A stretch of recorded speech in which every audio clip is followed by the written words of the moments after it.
Hey, how's it going? Happy Saturday, everyone. How are you doing today? Hopefully that's not too loud. I think I'm peaking just a tiny bit. I'll turn this down. That looks a little bit better. How's it going? Happy Saturday. How's everyone doing? Hopefully you're doing fine on this Saturday. Man, lots of people in here already. I love it. Man, who was first? Technically, Mathny was first with a sudo start -t now, which almost worked. I think sometimes you got to run it as administrator. So, man, how's everyone doing? What are you doing this Saturday? What's everyone working on? Hopefully something awesome, and hopefully something interesting, and hopefully tech related. That's not work, unless you really enjoy work and you're working on the weekend. Hopefully you're not, unless you enjoy doing that. And that's totally fine too. So how's it going? First one in was Mathny. Thank you so much for being here. Man, thank you guys so much for all being in here early before I get totally started. I fixed a lot of stuff, but I'll talk about that here in a little bit. I thought I fixed everything, but anyways. No route, howdy, how's it going? PC Geek, 3 months, man. Thank you so much, really appreciate it, man. Thanks for the sub. That happened right before we got started during the intro, so I appreciate it, man. Thanks for the continued support. Which reminds me, I gotta open up my notifications so I can call them out. There we go. Yeah, 3 months, dude. Thank you so much. Mathny, how's it going? No route. Yeah, how's it going? Limited time only emote. Yeah, thank you so much. Yeah, that was awesome. Thanks for the emote too. Guess the lagging freezing is fixed. No route. Yeah, it is. And I fixed it shortly after last Saturday's stream. So if you're here last Saturday, I totally apologize. I'll be completely honest and transparent, which I always am. A lot of it was my fault. A lot of it was my fault, and I blamed it, probably misplaced blame on Twitch, even though Twitch I think was having some problems too, because some of my API stuff wasn't working right. But totally my fault. Something in OBS. I moved, as you know, I've been doing tons of network upgrades and shuffling the deck. I've seemed to shuffle the deck every couple months. Well, I shuffled the deck in my TrueNAS server, ended up somewhere else. So my whole entire machine, I redirect my documents to my TrueNAS server, a Samba share there, and OBS was looking for a video to loop over and over and over. And that's why that freeze was so consistent. It was so consistent. It was like every 20 seconds I would freeze for 10 seconds. And I'm like, this is way too consistent to be just like lag. And then I finally realized when I stopped streaming, OBS was still doing it, not even connected to Twitch. So anyways, totally my fault. I apologize for that stream last time.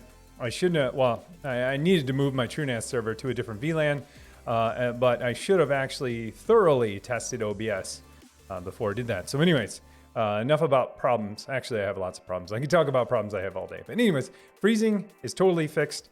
Thank you for asking. And thanks for bringing it up, because I know there's a different crowd on Saturdays. And so the folks that were here last Saturday, I apologize for that. Folks that were here on Tuesday, you already know.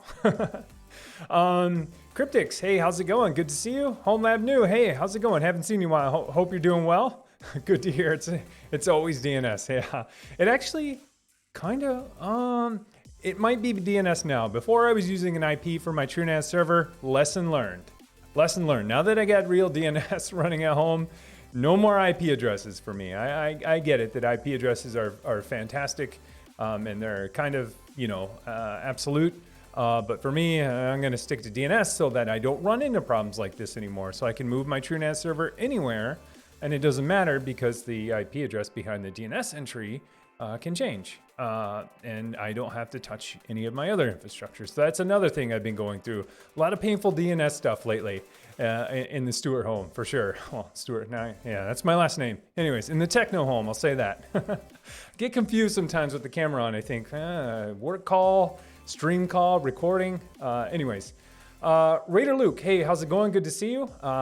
Looks like a newer name. Thank you. How's it going? Cryptics, 2FA shield. How did you get that 2FA shield? I've had 2FA on since I can remember, and I don't think I have an emote. Maybe I need to claim it somewhere.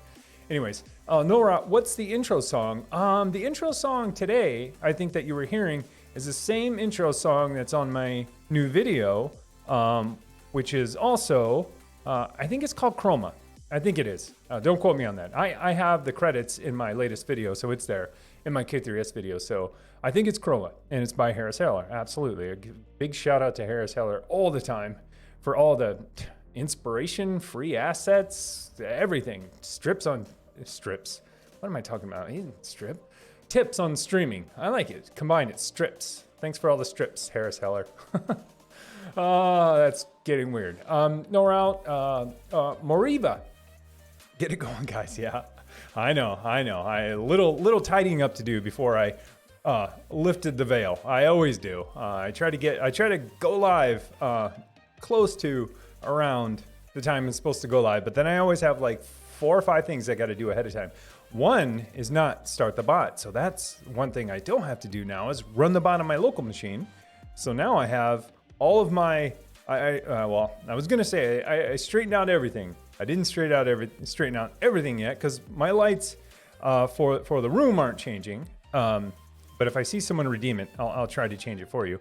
But long story short, now my Broadlink controls that control all of my lights that flash are now on the IoT VLAN, and I can control them from this VLAN. I had to do a bunch of crazy stuff, which involves installing a Docker container on my UDM Pro. Like, who would have thought? Cool that I can have that capability, but still kind of weird. But until Unify gets a proper MDNS, that's what I got to do. And that combined with running some Docker containers actually in my IoT VLAN, which makes a ton more sense. And I didn't think about that in the beginning. But anyways, got a server in the IoT VLAN that's only running a couple things, and it's really just a relay for all the other stuff. Moriva, playing around with some Proxmox OS containers at the moment. Nice. So some LXC containers. Awesome. How is that going? Yeah, that sounds fantastic. Hopefully it's going well. Hopefully everything's running okay. But yeah, sounds awesome. Don't have a ton of experience with LXC, but I love all containers. Speaking of containers, yeah, the whole Kubernetes dropping Docker support and kind of seems like end of the world, but it's not. But I won't get into that. It's pretty straightforward. Or maybe not so much to everyone, but let me know if you need some clarification on that. No route. Remember that game I was talking about last week? I'm currently doing the last 2 challenges. Nice. Hey, Bong. That one's hard to say. I'm gonna go with Bong.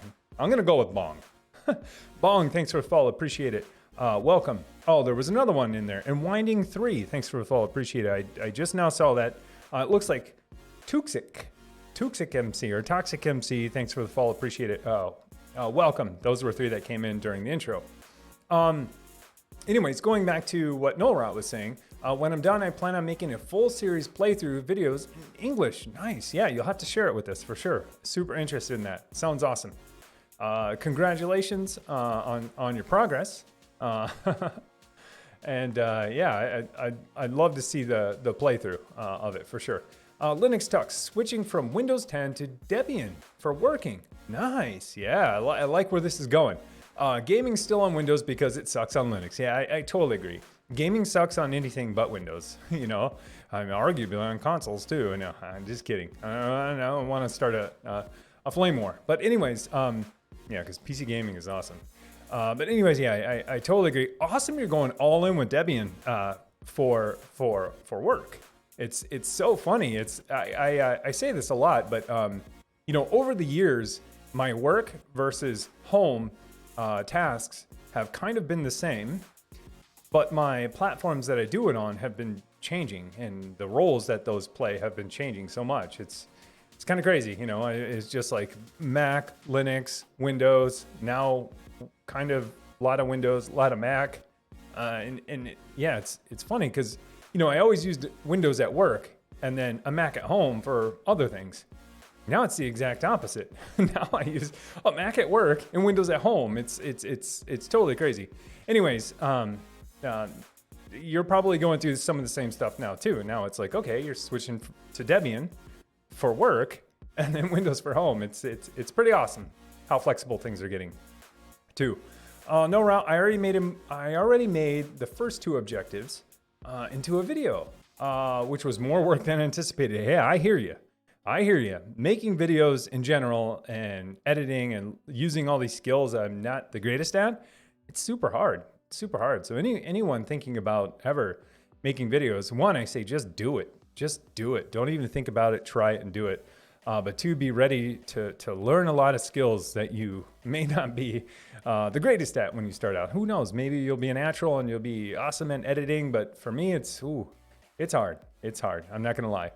Hey, Sci-Fi Jeep Guy, resub, 4 months streak, dude. Sci-Fi Jeep Guy, thanks so much, man. Thank you for the continued support. And I thought my lights were gonna flash back there, but I guess they did not. And I have no idea why, but I'm not gonna deal with it.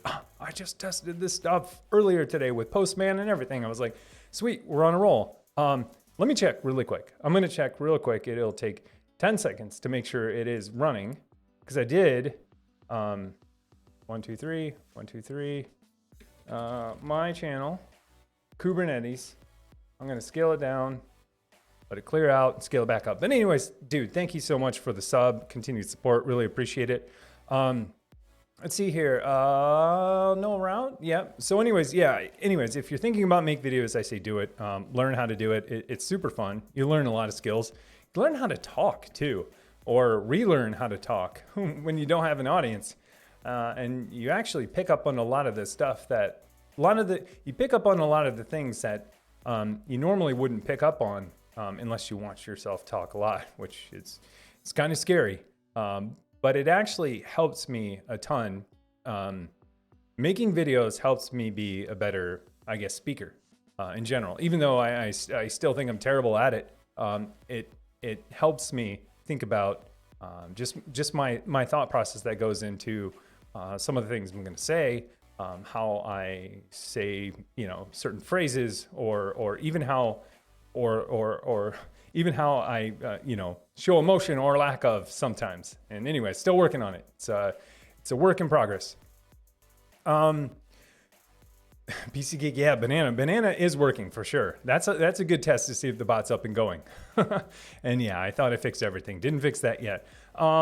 Famous last words of a home labber. Yeah, I totally agree, PC Geek. It totally just I know what I'm working on after this is really figuring out what's up with my my Broadlink devices. I was so excited this morning when I finally cracked the code, and I was like, yes, I totally understand what's going on now. That's why it won't work. And still, it's not playing fair. And I know I shouldn't troubleshoot it now, but the tech person in me wants to figure it out. So anyways, I'm not going to troubleshoot it now because that's like a black hole I'll go down. Hey, Lazandre. Hey, thanks for the follow. Appreciate it. Welcome. How you doing? Let's see, Jorison, working on a web app website written in Python using the Pyramid framework. That's a new framework to me. Mostly failing, but I'm going to keep plugging. Yeah, for sure. Absolutely. Keep plugging until you figure it out. And then once you figure it out, do it again and again. That's how I learn. But that's awesome. I haven't heard the Parathon. What am I even saying today? The Pyramid framework sounds interesting. I've done a tiny bit of Python, but yeah, I'll have to check it out for sure. Daphne, not until now. Oh, you guys are talking about, oh, I missed it. Oh, Amper, Ultra. Jorison, nope, said that. Dreknet, short-term preparation prediction using radar images and AI in the style of, will it rain in 3, 2, 1, or will it stop raining in 3, 2, 1? I like this, TrackNet. Yeah, it sounds like what Weather Underground has been doing too. I always enjoyed Weather Underground or Wonderground. Hey, there's my lights. And hey, dude, HomeLab new resub, 5 months, 1 month streak. Dude, thank you so much for the continued support. Really appreciate it. So my lights are working. All right. There's still a bug somewhere. I think I know where the bug is. But I won't talk about it now because it's kind of boring. Anyways, Draknet, that's super awesome. It sounds very similar to what Weather Underground does when they would say, hey, it's going to rain and stop raining in 15 minutes. One of the huge reasons why I started using Weather Underground in the beginning. Now I think it's owned by IBM, so who knows what's going on with it. But anyways, that's really awesome. I don't even know where I would start with that, with radar images. I mean, I kind of understand, but man, that's a lot of inputs there. radar images, geolocation, current location, time. There are a lot of inputs there. And dude, Sci-Fi Jeep Guy, dude, gifted 2 tier 1 subs. Dude, thank you so much, man. Sci-Fi Jeep Guy gifted 2 tier 1 subs. 1 to Brandon P, and 1 to 8 Hertz WAN IP. Dude, thank you so much. Really appreciate it. You guys thank Sci-Fi Jeep Guy for the gifted subs. Mega Man's Teams, how's it going? Good to see you. Cryptics, it's a data center ARM based CPU. Oh, this sounds awesome. This is getting awesome. The world is getting awesome too. Dude, Linux Talks. Hey, thanks for the bits. Hey, thank you for the bits. Linux Talks cheered 100 bits, dude. Thank you so much. Enjoying your streams every Saturday. Seems so good. Yeah. Thank you. I appreciate it. I love my Saturday streams. I wish I could stream around this time every day, but I have a day job. Because there's just a different vibe, before the evening. And, I have a lot of energy in the morning too. Oh my gosh. Life Puzzler. Hey, thanks. Resub Prime, 4 months. Dude, thanks for the continued support. Thank you so much. Really appreciate it. Life Puzzler Leet. I like it. Leet in the name. But thank you so much. Thanks for the continued support, and thank you for the new support. Everything. Thank you guys so much. Let's see here. Black VQ 35HR. I've been without a monitoring service for a couple of months. I've decided to go back to Libre NMS. So that's what I'm working on. Interesting. I've never heard that monitoring, so you'll have to check it out. Yeah, I hear you on the monitoring stuff. Ever since I redid my infrastructure, my monitoring wasn't the greatest before. I monitor, obviously, my public services. My internal services are like best effort, and it needs to be better than best effort. And I need to treat my home production just like I do my real production. So yeah, I hear you on that, man. For sure. It's tough. Spaceys, yo, what's up, guys? How's it going? Cryptics, yo. Spaceys, so Portainer 2 versus Rancher 2.5 fight. Yeah, I'll just put it that way. Yeah, it's interesting, I'm glad Portainer made the move over to Kubernetes. Like, Portainer's a super awesome product. I use it still a ton to manage Docker instance. So I bind it to the local instance of Docker, and it's a great UI to manage Docker. Obviously, it can do Swarm, and obviously it can do Kubernetes too. And so it's pretty powerful. It's pretty powerful for sure. And so they've been doing a ton of work, and they've been plowing away. I mean, just like Rancher did for years. I mean, Portainer has been doing it for years too. And so look what happened to Rancher. It got acquired by Red Hat. So it's a bright future in this space for things that can orchestrate your Kubernetes. It's an orchestration framework for an orchestration framework. Kind of odd, but I think it's a great space for them to be in, because a lot of people don't want to choose Kubernetes based on a cloud provider. Some people want to do hybrid clouds. Some people want to do multi-cloud. Some people want to do private cloud. And so things like Portainer and Rancher give you the ability to manage, your Kubernetes instance without getting vendor locked into a specific way that a cloud provider tells you to do Kubernetes. So anyways, yeah, and the UI and the management and all that. But yeah, it's interesting. It's going to be awesome. Hey, Boosted Cats. Thanks for the follow. Appreciate it. Welcome. How you doing? NorOut. I've been automating configuration of my PBX using Ansible. A great time to transition to Chan SIP to PJ SIP. That's a lot of SIPs. Asterisk guys will know what I'm talking about. The goal of automating was to integrate with CI and make it HA, so a server outage won't cause my phone to become unavailable. I like it. We're all on this HA train. Let's keep going. Let's get on and keep going for sure. That's awesome. So that if one node or one server's down, you can still use the phone, which sounds pretty critical. Like, phone seems pretty critical. So yeah, awesome. Nice work. Lasandre, can you do a tutorial setting up a name server? I kind of have one, a PiHole. So I use PiHole internally as my local DNS, so for my whole entire network. Combination of UDM, it's hosts and PiHole makes up my DNS. So if that's what you're talking about, I mean, I haven't found anything easier that provides a lot of functionality than PiHole. And PiHole, I'm already pointing all my clients at that name server. So it just makes sense for me to then go and enter local, DNS entries if I need them. And so that's what I've been doing. That's been my life for like 2 weeks, is like creating tons of local DNS records for my network as I spin up new services and move services around and shuffle services around. And I know I always poke fun at DNS because, man, when things go wrong, it sucks. But you know what? When things go right and it's working, it's awesome, because I don't have to think about IP addresses anymore. And for years I've had, a collection of IP addresses in my head. And hi, Trainamo. All right, let me share this real quick. I'm sharing that for sure. For years, I mean, you guys probably know, for years, I've had IP addresses in my head, and I knew which server was which, and it was predictable. But now as stuff moves around, it's not so predictable. Or I'm at the point where I just don't want to remember IP addresses anymore. I mean, I have 5-6 networks now compared to the 3 I had before. And on top of that, some of my services moved to new subnets or VLANs, I guess I should say. And so now I'm just at the point where I'm just like, nope, host name only, and DNS record will resolve that. And so it's been good. So anyways, Lazandre, I use PiHole and it works fantastic. PiHole doesn't have HA, but maybe soon. We'll see. No route. That's exactly it. Chrome by Harris Heller. Thanks. All right. Don't thank me. Thank him. Lazandre, this is the first stream I tuned into, and I really like the unedited style a lot. Hey, thank you, Lazandre. Just getting to your comment. I appreciate it. I try to let this one be super loose, and whatever you guys want to talk about, let's talk about it. I thought about, I have a million ideas, and I've tried probably 3. But I agree. I kind of like this format too. I like the interactivity.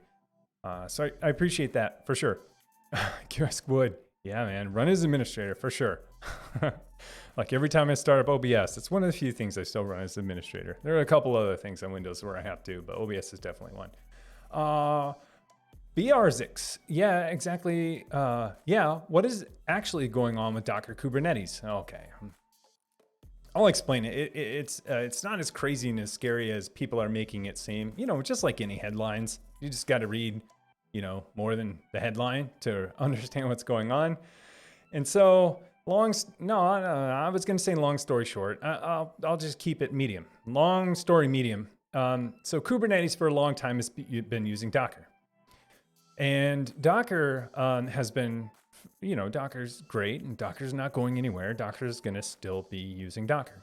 And so under the covers, Docker uses containerd for its container, for its runtime, I think. And correct me if I'm wrong about any of this, but I was reading, Kubernetes blog last week, and they kind of explained it.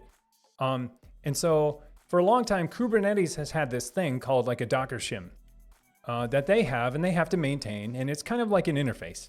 So when Kubernetes needs to do something, it has to use the Docker shim to then tell Docker how to do something to get at containerd itself.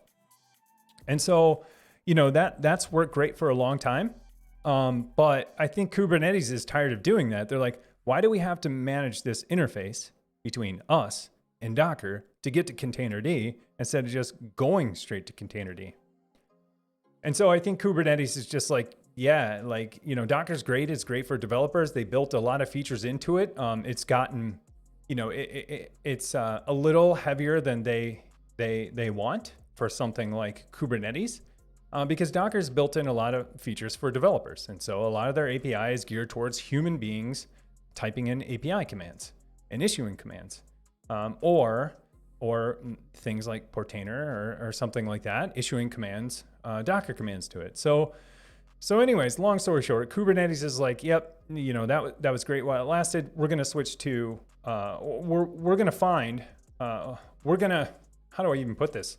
We're going to switch to something and let you figure out what you want to use for the other pieces of Docker. So, Google has this thing called Canico. And so I won't go into this long story, but at the end of the day, if you don't want to use, Docker for building your containers or your runtime, you don't have to, because they're all based on other, I guess, open source technologies that are out there, or some that have been spin-offs that do very similar things that still are basically like drop-in replacements for it, but for different aspects of it. Dusha, hey, thanks for the follow, appreciate it. So long story short, it's not the end of the world. It just means that things are going to change slightly.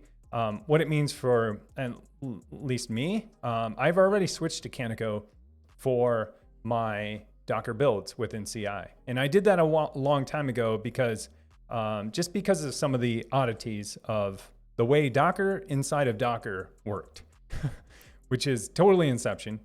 But during some of my CIs running in Docker, and then it uses a Docker in Docker image to use the Docker binary. And while it has worked, and it fails a lot due to whatever, Google decided that they're going to build this thing called Canico that will let you use Docker, let you use a container build system within a container that's like Docker. So anyways, long story short. So anyways, there's a lot going on. There's still a lot to figure out, but it's not the end of the world. And it's like everything, like especially software and environments, things change and people change too. And so that's what's going to happen. It's going to change for Kubernetes. So that's a really long explanation. It was probably way too much of my own interpretation and what it means for me. But that's, kind of what I see the difference or what's going to be changing. Great, I've set up my rancher in 2 weeks based on Docker and not Docker D. No, it's totally going to be fine. At the end of the day, it's going to end up being a couple of changes somewhere, and it's not going to be for a while. It's going to be next year, something like that. And so at the end of the day, the software that you're using will have to change. And so they're probably going to do most of the heavy lifting. And then so you might have to change a couple of things. So anyways, so if you're running Kubernetes, obviously Kubernetes is going to have to do a lot of the heavy lifting in their next version. If you're using whatever Docker or if you're using something during your CI, whatever that CI is, however it is using Docker, if it's going to still continue to use Docker, maybe it won't, they're going to have to do a lot of the heavy lifting. So, and then for us, the consumers of these things won't have to do, I believe, that much. But anyways, that's my own perspective. Jury's still out on that. PC Geek, snowing here today. Yucky. I almost wish it would snow here because it's cold enough to, and everything's dead. So I'm a fan of, hey, if it's cold enough to snow, it may as well snow. That's my thing. Do I want it to be cold enough to snow? Not really all the time. But I kind of feel like, hey, if it's cold enough to, it might as well. Because I think it looks nicer than dead leaves and dead bushes and dead shrubs everywhere and dead trees. So, PC Geek, I plan to set up some LXC containers using Turnkey Core template. See if I can create a K3S cluster to mess around with. Nice. Yeah. It's I bet it'll work. Like K3S is so versatile, at least for the agents, for sure. It's pretty awesome. And it was built with IoT and ARM in mind. And so while it will run on x86, if they targeted, a different architecture altogether, I'm pretty sure it'll work with LXC containers, but don't quote me on that. Oh, and speaking of, like K3S already uses Containerd out of the box. So they made that move a while ago. So if you're using K3S, you're already good. But again, like that stuff's going to come with the platform, right? So like K3S came with Containerd, you had no idea, you thought maybe Docker, well, it's not. You have the option to override it and use Docker instead, but they did the heavy lifting for you and you didn't even have to think about it. And you might think, yeah, when I specify my workloads and I say a Docker image, like I thought I was using Docker, but it's really not. So anyways, that's where I go back to. It's not the end of the world. It's a great headline and it's a great way to get people to talk about it. And it's not the end of the world. It's totally going to be fine. Anyways, Moriva, don't know what this means regarding the next upcoming rancher. Oh yeah, I covered that. Christian Josias, what are you working on? Wow, right back at me. Yeah, great question.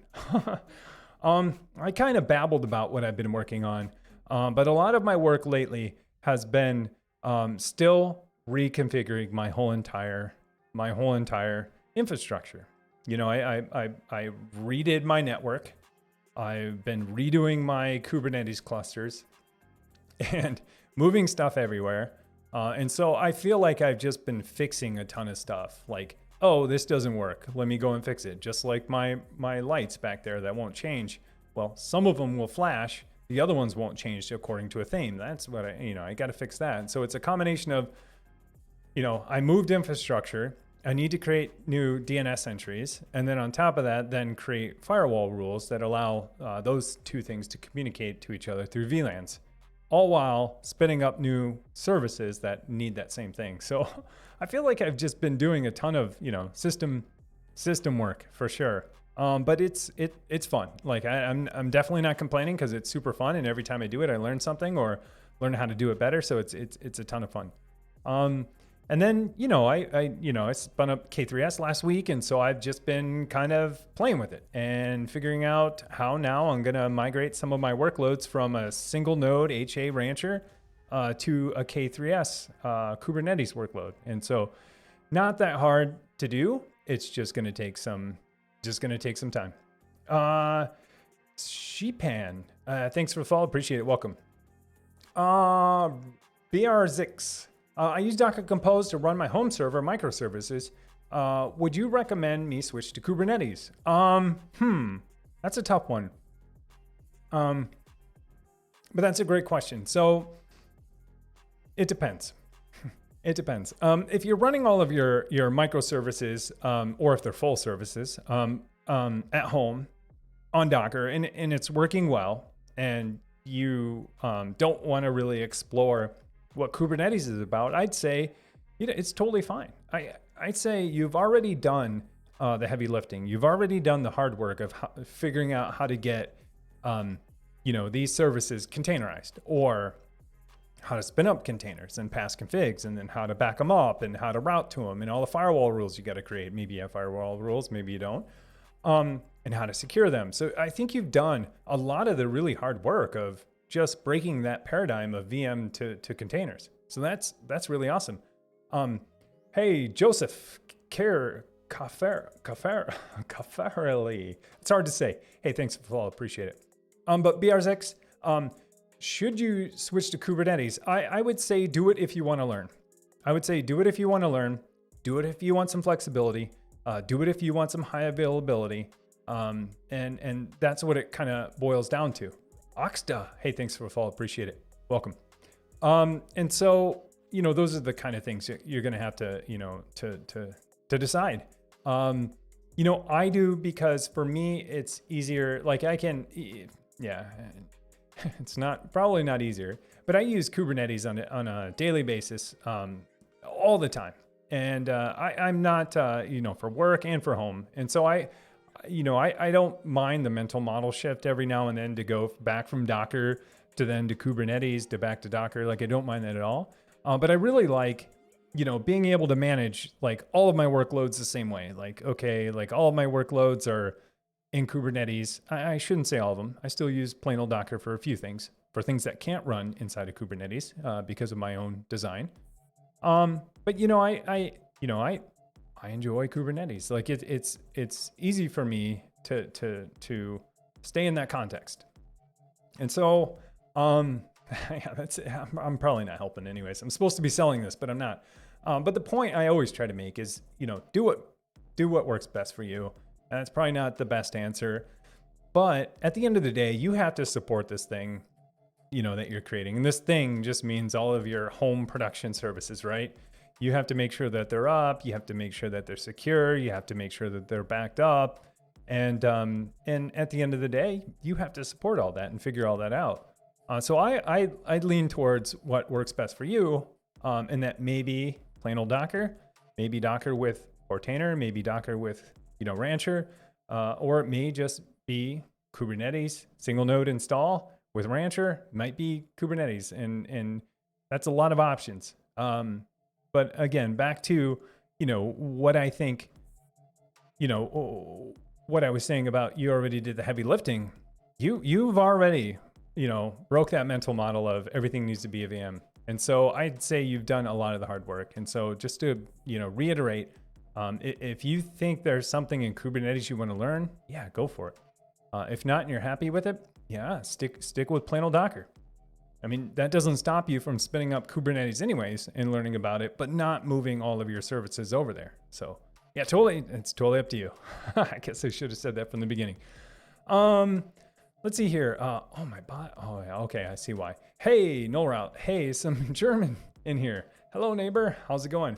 Moravia. Another great topic, making videos.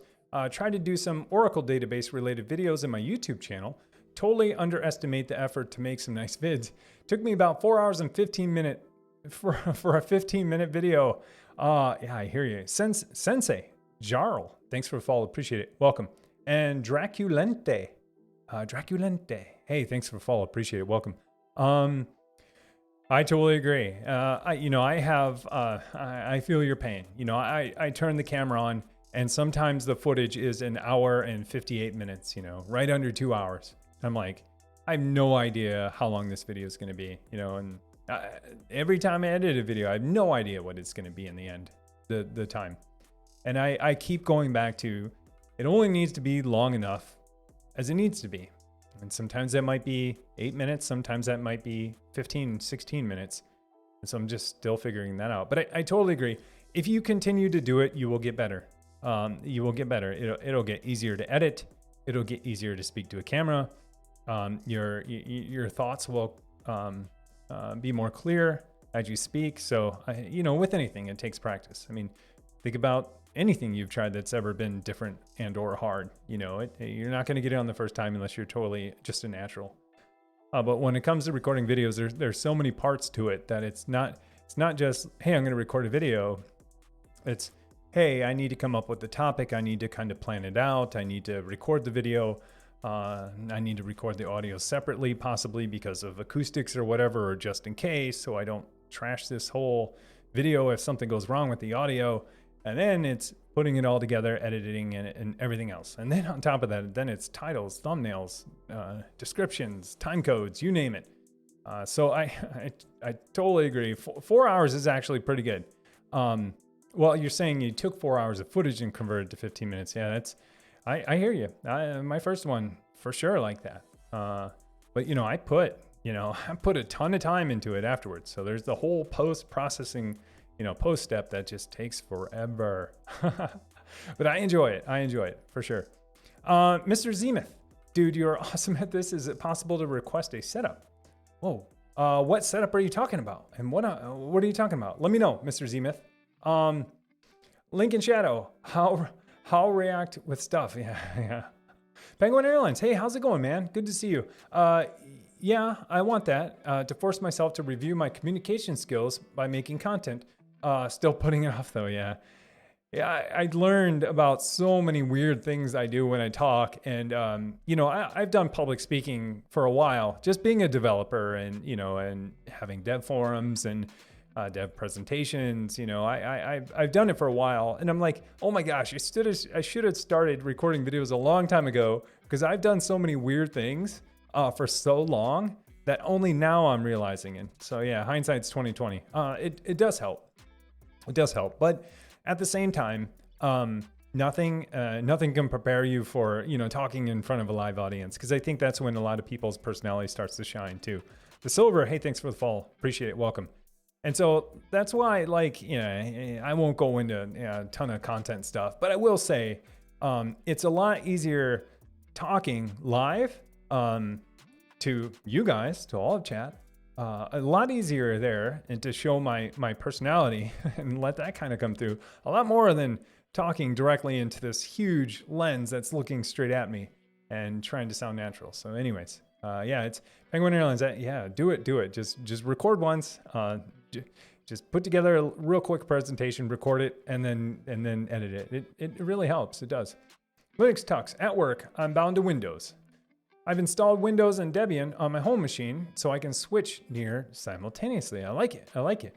When you say you installed it on your home machine, is it dual boot then, I assume? It's awesome. Ricardo Weck. When are you going to do Proxmox 6.3? Yeah, good question. I'm already doing it. I think what you're asking me is if I'm gonna, release some content on 6.3. I don't think so. I mean, they added, this release was basically making, it was their big announcement to say that PBS, Proxmox Backup Server, is now 1.0. And, and don't get me wrong, there's probably a lot of fixes in there too, but I feel like this release was just basically announcing PBS 1.0 and saying, okay, now that PBS 1.0 is out, we're compatible with that now. And so, I try not to do tech news type things. I mean, we could talk about it in here, absolutely, if it's relevant or you guys want to talk about it. But a video just on 6.3, I mean, there was only like 10 bullet points in the release. I've already upgraded, 0 problems. So there's my guidance, 0 problems. I think I'm 6.3.-2 or something like that. I don't know. I upgraded a couple days ago, finally rebooted the servers last night when I installed more RAM, and I was like, oh yeah, I did upgrade, and I just never rebooted them, which is pretty awesome. Christian, Josias, how are your new servers going? Yeah, fantastic. I could not be happier with them. Yeah, I could not be happier with them. That's all I can say. I was kind of starting to run out of RAM with a few things I'm doing because I have more. It's weird. Like now that I have 2 servers, I'm like, yeah, I need more virtual machines. But that only, as you saw from the video this morning with K3S, I just grew my virtual machines by 6. And so, I needed some more RAM, and I was so on the fence about buying more RAM because it's so expensive. But I was like, you know what? This is my platform for the next couple of years. I'm going to do it now instead of trying to find the same exact RAM later. So anyways, it's fantastic. I love them. My 1U servers, I love them. Fantastic. All SSD storage, 256 gigs of RAM in each. It's great. It's great. And so, I have NIC teaming or bonding set up, and, I don't have 10 gig, but it's not a big deal. Most of my workloads are virtualized. They get a virtual 10 gig NIC. Obviously, it can't communicate back and forth between the two on 10 gig. But I don't really need that. And I've said a few times that, obviously, if you have a need for a 10 gig outside of, your virtualization host, yeah, for sure. It's a great option. But for me, at least, and between those 2 servers, I don't need it. So the bonding is good enough for me for now. Because, my workloads are mostly running web services. And so those real tiny stuff. And then, backups, migration, all that. It's an equation, where network throughput is one part of the equation, where CPU, RAM, disk, read write is another. And so I get, I can back up some of my Ubuntu servers in 2-3 minutes, or migrate them in about 4 or 5. So I'm cool with that. And maybe I'm settling. Maybe I'm settling because I didn't have that capability before. So maybe I'm settling, and in a year I'm like, man, I could go from 4 minutes to 30 seconds. And maybe that's what I'll do. But for now, fantastic. Yeah, I love them. PC Geek Pyramid plus Python equals Parathon. Yeah, I think I accidentally said that, but I like it. Mariva, yeah, good to hear. Nora, hello from Eschende, Netherlands. Hey, how's it going? Yeah. Let's see here. Lots of stuff going on there. Penguin Airlines, bugs are boring, if you say so. Yeah, they're, well, I guess my bugs, I don't know. Sometimes I don't want to bore you, I guess is what my point was from that. But thank you. I'd love to talk to him. I have all day to talk about problems I have in my own network and my own infrastructure. I could talk about it all day, but I don't want to bore you. So, but if that's interesting, yeah, I definitely will. Actually, Peanuts, hey, how's it going? Hey, Tim, just wanted to correct my statement last time. I said that Risk V or 5 is promising for the future. Let's just see if we have everything. Let's just see if we have everything in the cloud or switch to Risk V or 5 for consumers first. Got around and catch you next time. Hey, thanks. I love that you came back in the stream just to correct your last comment. Oh, thank you. I appreciate it. Yeah, thanks for stopping in and thanks for making that correction. Really appreciate it.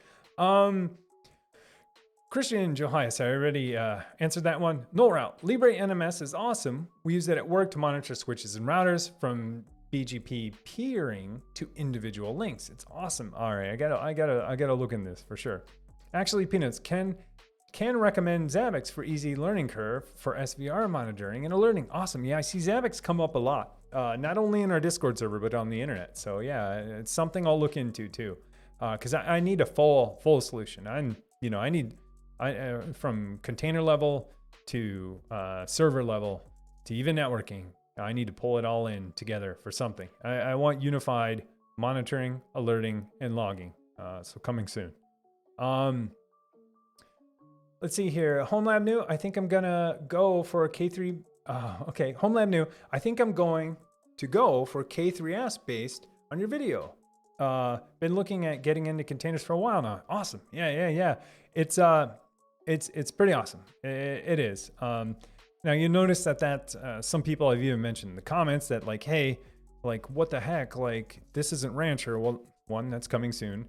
And two, the Rancher we've been setting up so far has been single node non-HA. So this is going to be the baseline for the HA stuff that will still apply to my other content, but just trying to fill out some gaps. And so definitely had some gaps in the HA Kubernetes, and so I wanted to fill that in soon, probably HA multi-node Rancher. So we'll see.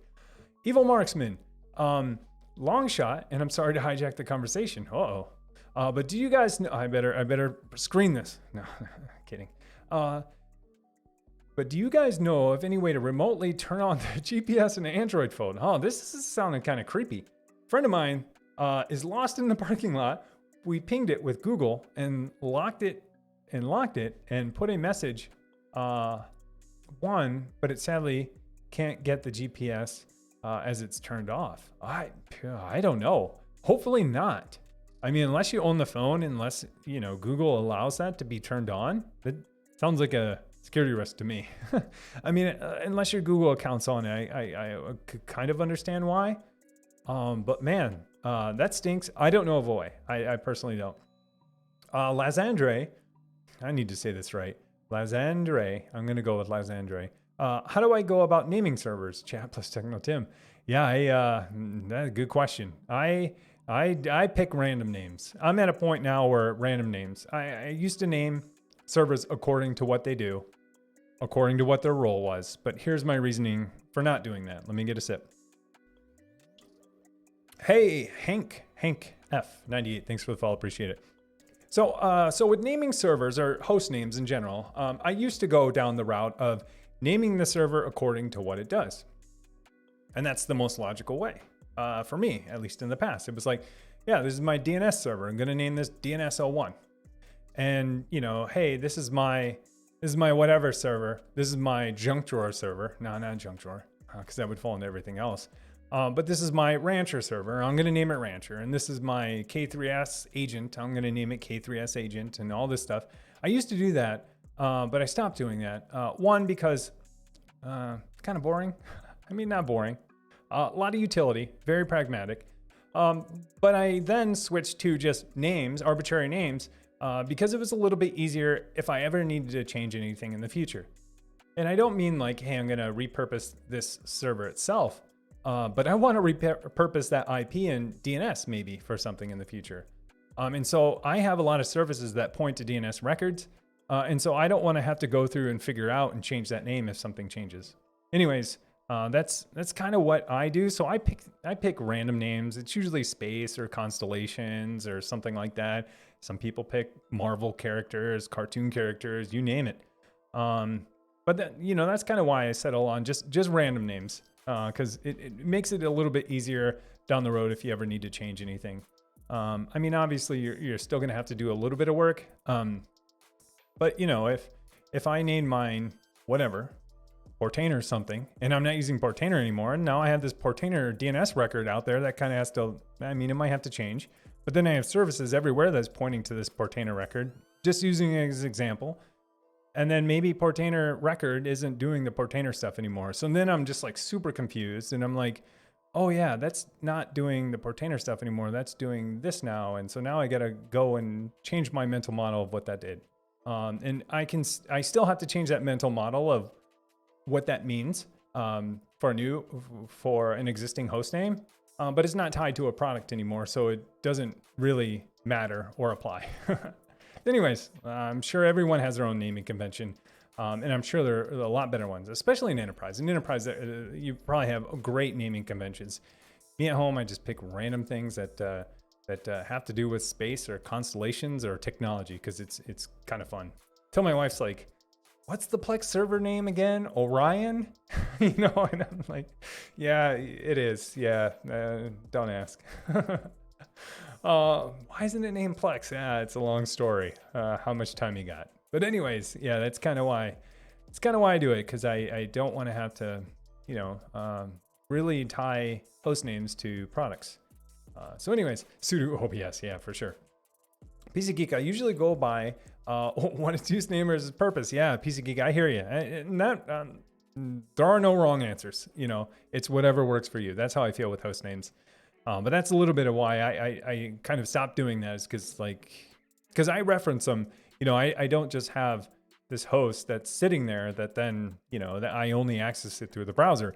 I access it from, load balancers, firewalls, doesn't matter because that's going by IP, other services running in Kubernetes. And so making that one change, I have to change in a lot of places. Whereas if I just kept the, abstracted host name, I don't have to worry about that anymore. But anyways, Zmyth, do you recommend running WordPress in Rancher or just Docker? Hey, great question. I run mine in Rancher, or I run mine in Kubernetes.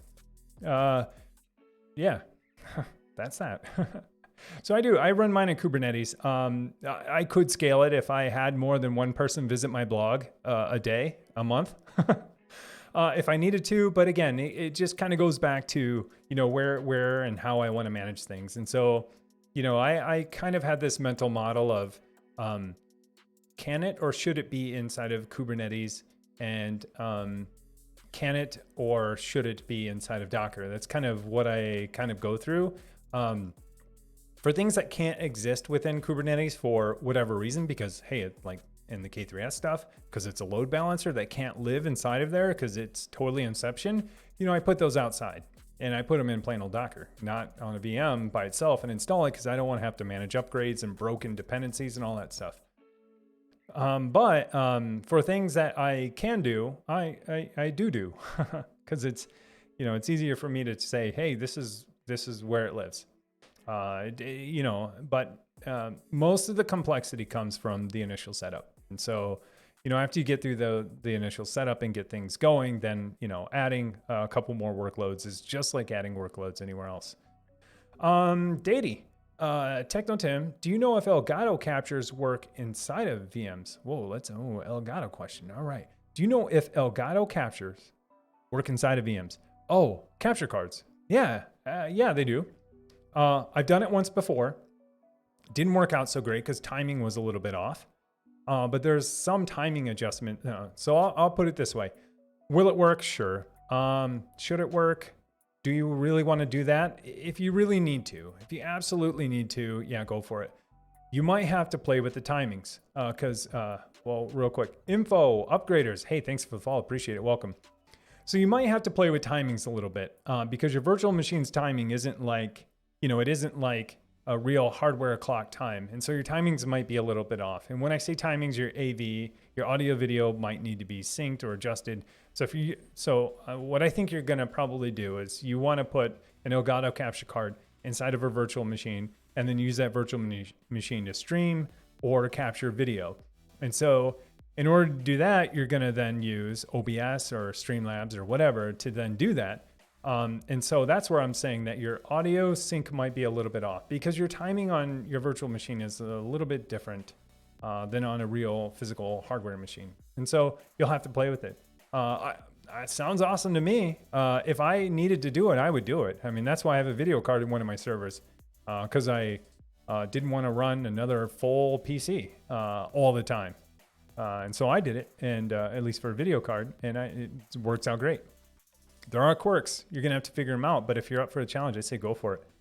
And, if it doesn't work out, then, yeah, that kind of stinks. But hopefully you have a backup plan. Claw Overdraw. Afternoon all. How's it going? Luenta. Hey, just started my project with Proxmox and your videos helped a lot. All right, thank you. Yeah, I'm glad they're helping. The last one I created, I was just like, here's everything I do after a Proxmox install because I can't keep track of all the stuff I need to do. So I'm going to refer back to it as I build new ones. But hopefully that's working out for you. Christian, Josias, cool. I'm working with entailing. Windows servers 2012 and HP 310 headless servers. Nice. Whoa. Yeah. Takano. Whoa, I'm late. Yeah, you are, man. Banana, hey, it's still working. Installing, that's what it was. I was like, installing. India. Oh, anyways, you're working on installing Windows Server 2012 on an HP 310 headless server. All right. Nice. So spinning up a server, Windows Server on HP 310. Sounds awesome. Lincoln Shadow, what do you use to change the background lights? How much time you got? I spent too much time on it. First question is, what lights do I use? I have Philips Hue lights. I had a whole bunch of different ones before, but it led me back to Philips Hue.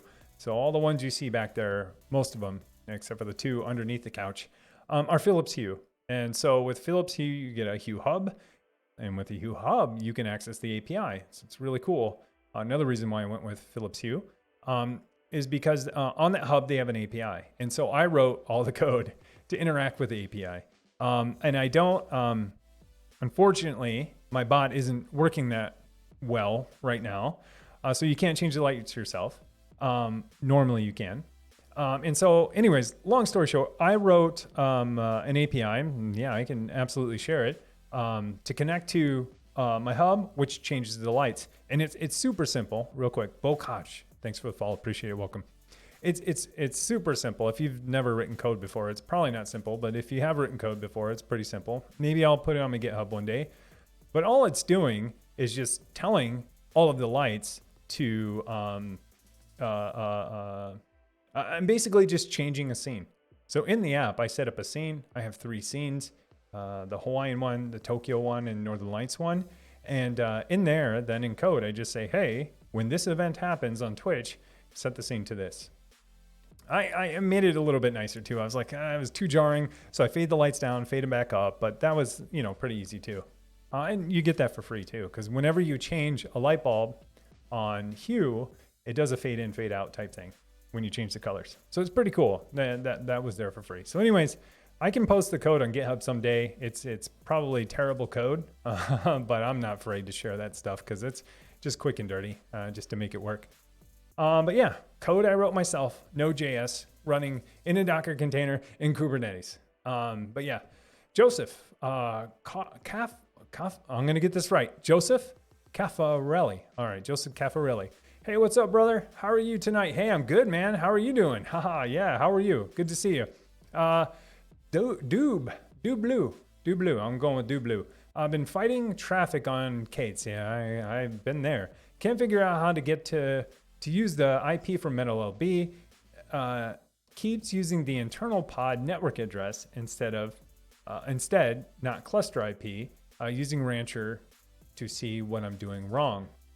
That's a tough one. That was one of my toughest challenges yet with Kubernetes, was getting traffic. And maybe it's because I was shoehorning traffic into Rancher and getting traffic to run inside of, this is another case where it's like, I wouldn't say shoehorning, but I'm getting a load balancer inside of our HTTP reverse proxy, well, a load balancer too, to run inside of Kubernetes when it's, and that's its job. That's traffic's job, is to do that. But it's a little bit different on a single node. It's tough. So in that video, I figured it out, and I kind of have it spelled out in the documentation too. But if you can't use the IP from MetalLB, I'm not sure where it's going wrong. So the way it kind of works is you spin up MetalLB. MetalLB will create a couple of IP addresses.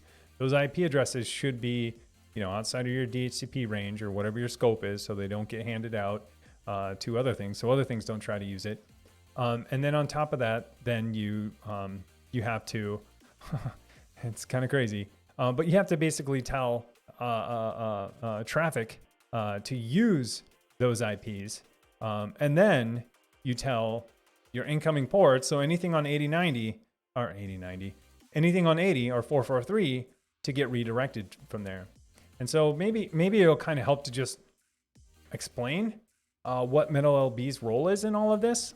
And really, MetalLB is there to simulate a load balancer in the cloud, because Kubernetes, it's cloud native, so it thinks you're going to run it in a cloud. Well, at home, you're not a cloud or cloud provider. You're a private cloud provider, but you don't have a load balancer like clouds do, like Azure, like AWS, like GCP. They all have their load balancers. And so that's why in Rancher, you'll see like you can actually provision it to a load balancer IP, but you don't have one because you're running bare metal. It's what they call Kubernetes outside of the cloud. It's bare metal. It can be virtualized. It's weird misnomer. But because of that, you have to spin up MetalLB. And so MetalLB is basically emulating a cloud load balancer. And so when you publish IP ports, even though they're still internal, you're poking holes as if you're a cloud provider load balancer. And so now you're opening up these endpoints for external traffic to come in and to go in to Kubernetes. That's the only way you can route traffic in and out if you're going to use services. If you use node port and host port, you totally circumvent that whole entire thing, and which is totally fine for home, for development, everything. It's totally fine. Is it the most elegant way? Probably not, but it works. It's totally fine. So, anyways, MetalLB simulates that load balancer in the cloud so that external traffic can come inside of it, and then once it comes inside, it hits traffic, and traffic says, "What's the host name you're requesting?"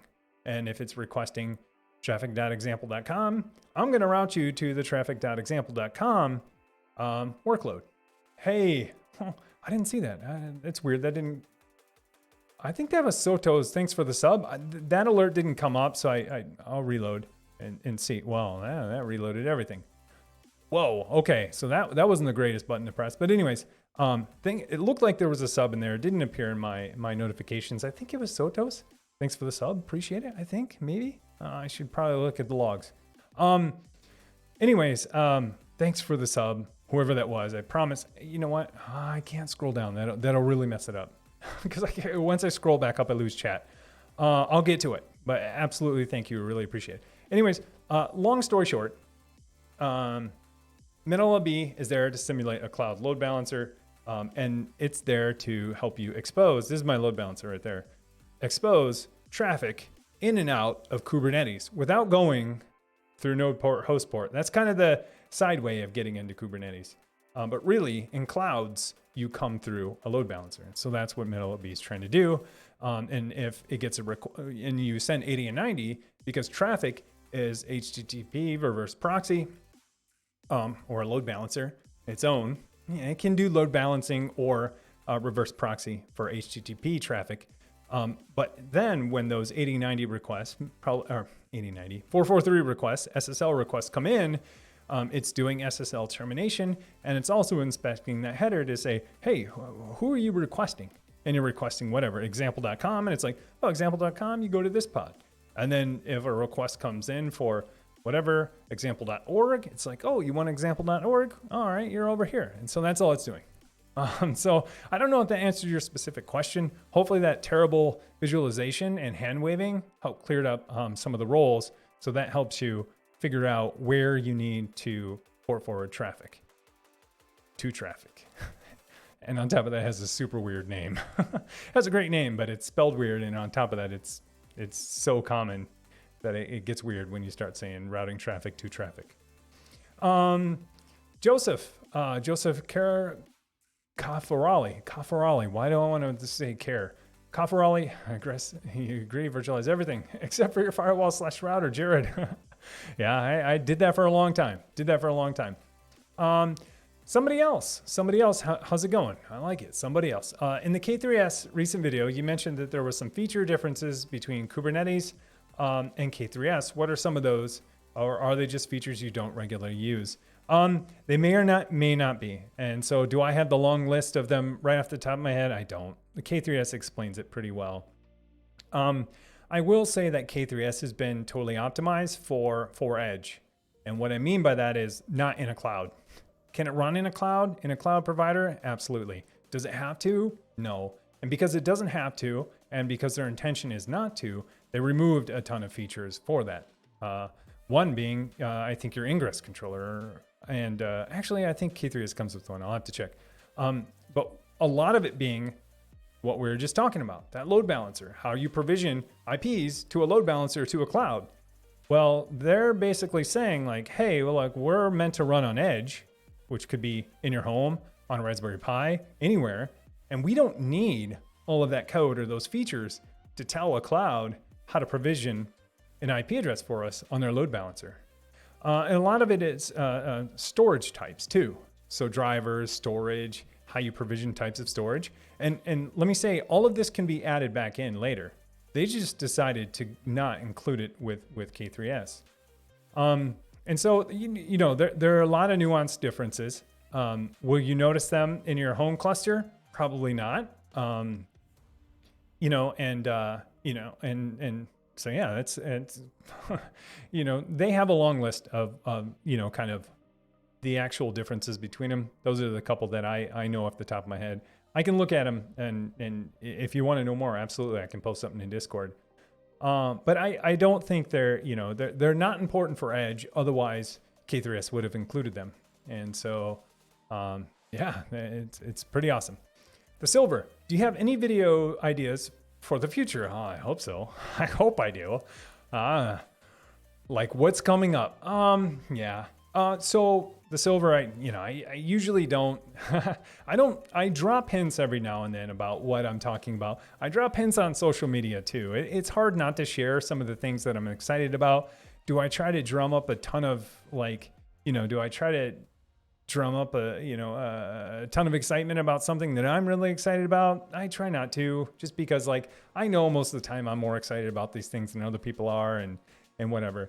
But on social media, it's hard for me not to share these things. Like before I did 1U servers, I was like, look at all this, RAM, look at CPUs. This is awesome.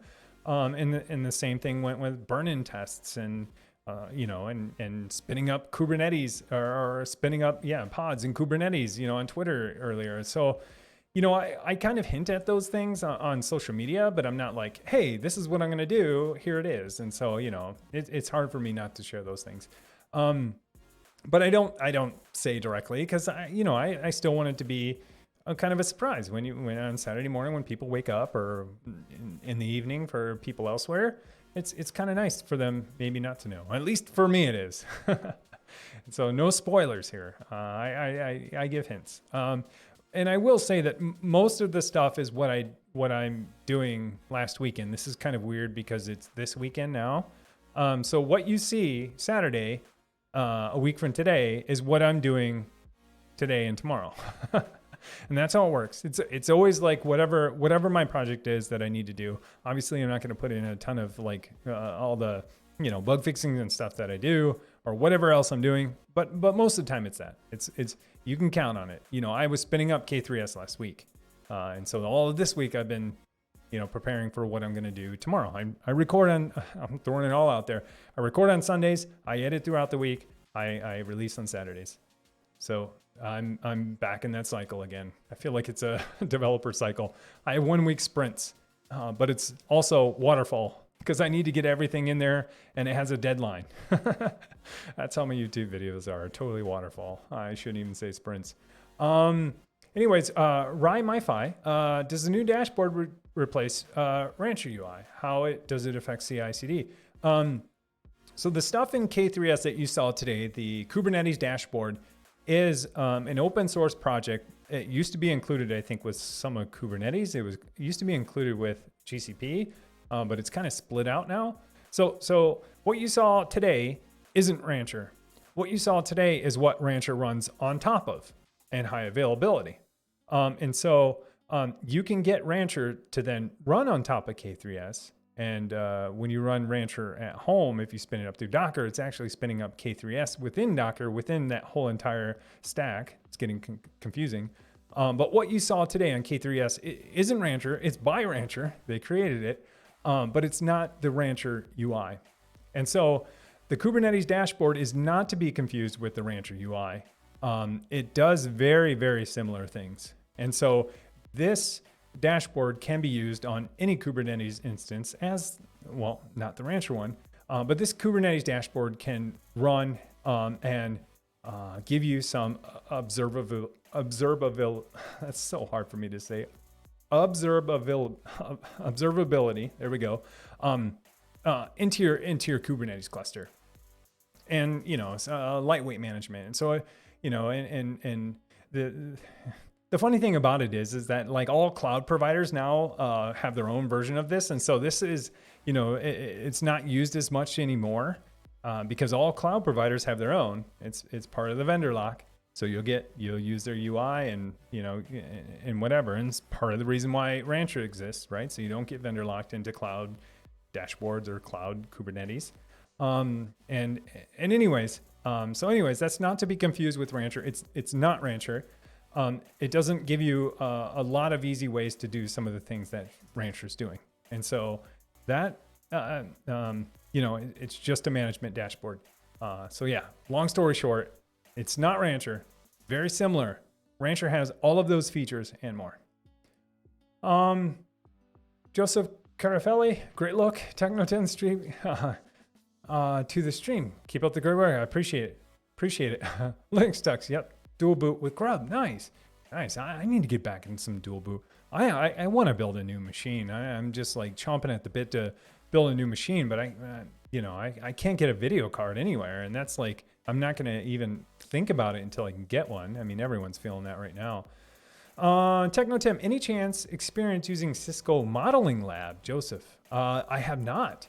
I've only done a few Cisco things. I mean, way back in the day, I did some lightweight Cisco stuff, built VPN tunnels, site-to-site or site-to-site tunnels. And a little bit of Cisco management, very little. And I had a Cisco switch forever, but I haven't done anything more extravagant than that, especially not Cisco Modeling Lab. No, haven't. Mr. Heartstopper, yes, you could be happier with them if there was one. Oh man, I don't know where that one's going. Guess the lights are broken. They kind of are right now. Morvea, RAM and VM are like toilet paper. The more you have of it, the more you use it. Yeah, I know. I was seeing my RAM like, on each server, I was looking at my charts or the analytics, the visualizations for it. And, I was like, maybe 1 gig under max. And I was like, oh, I got to do it. Because if not, it's going to be so hard to find this exact RAM later. And I just bought it like 4 weeks ago. So let's go. Silver, if I recall, NIC teaming is the thing where you make multiple ports and interfaces act like one, right? For increased throughput? Kind of, sort of. It's kind of. it's definitely more complicated like that. I'm not a networking expert, but that's, at least the way that I configured it with LACP and my stuff, it just gave me 2 pipes of 1 gig. It's the easiest way I can put it. So, it doesn't, and based on hashing algorithm, how it depends where to send traffic, it gave me 2 pipes. And so there are 2 1 gig pipes going there with some failover. It's super complicated, at least to me it is. Sci-Hack, hey, thanks for the follow, appreciate it, welcome. Jared, my core network is 10 gigabit, but the rest is 1 gigabit. I like it. Nora, I love how you pronounce, oh, here we go. Enshede. I think I said Enshande, but Enshede. I can't pronounce it. I don't know how it should be pronounced. Let me know.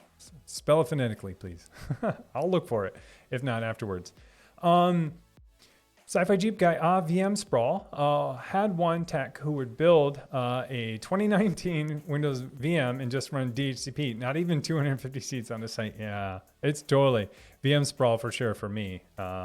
It is. I had a lot of things running in one, and now that, I have VLANs and I have starting to do some, HA stuff, they're creeping up there. And so it's part of the reason why I got more RAM. Yeah. Jared, Libre NMS is used at work and on my end as well. Incredible software. Yeah, I'll have to check it out. Mariva, how much viewers you has approx in your first Twitch stream ever? Do you remember? How many viewers did I have in my first Twitch stream ever? 0. 0. And then I think my second or third stream, you know how many I had? 1. And you know who that was? Me. Because I opened a browser and to my own stream. And I think Twitch used to count it back then. So yeah, I remember it well. And it wasn't even that long ago. So it's tough. It's tough on Twitch. Everyone knows it's tough on Twitch. But yeah, it's it was 0 for a long time. I'll put it that way. Included null. I name my servers and devices based on Star Wars planet names. I love it. I love it. Keep it abstract. You got to abstract the name from what it does, because then it's fun too. My friend used to name his PCs, and I'm not even talking about the host name, the actual name of the machine, and he would paint them according to that. He was all about it. I loved it. He had one that was called Tweety Bird, and he painted it just like canary yellow. I was like, this is awesome. And this was a long time ago, so he loved it. Hey, wow, boom, IT. Thanks for the sub. Really appreciate it. Thank you so much. Tier 1 sub. Thank you so much. Alexa. I'm going with Alex _A. Hey, thanks for the follow. Appreciate it. Welcome.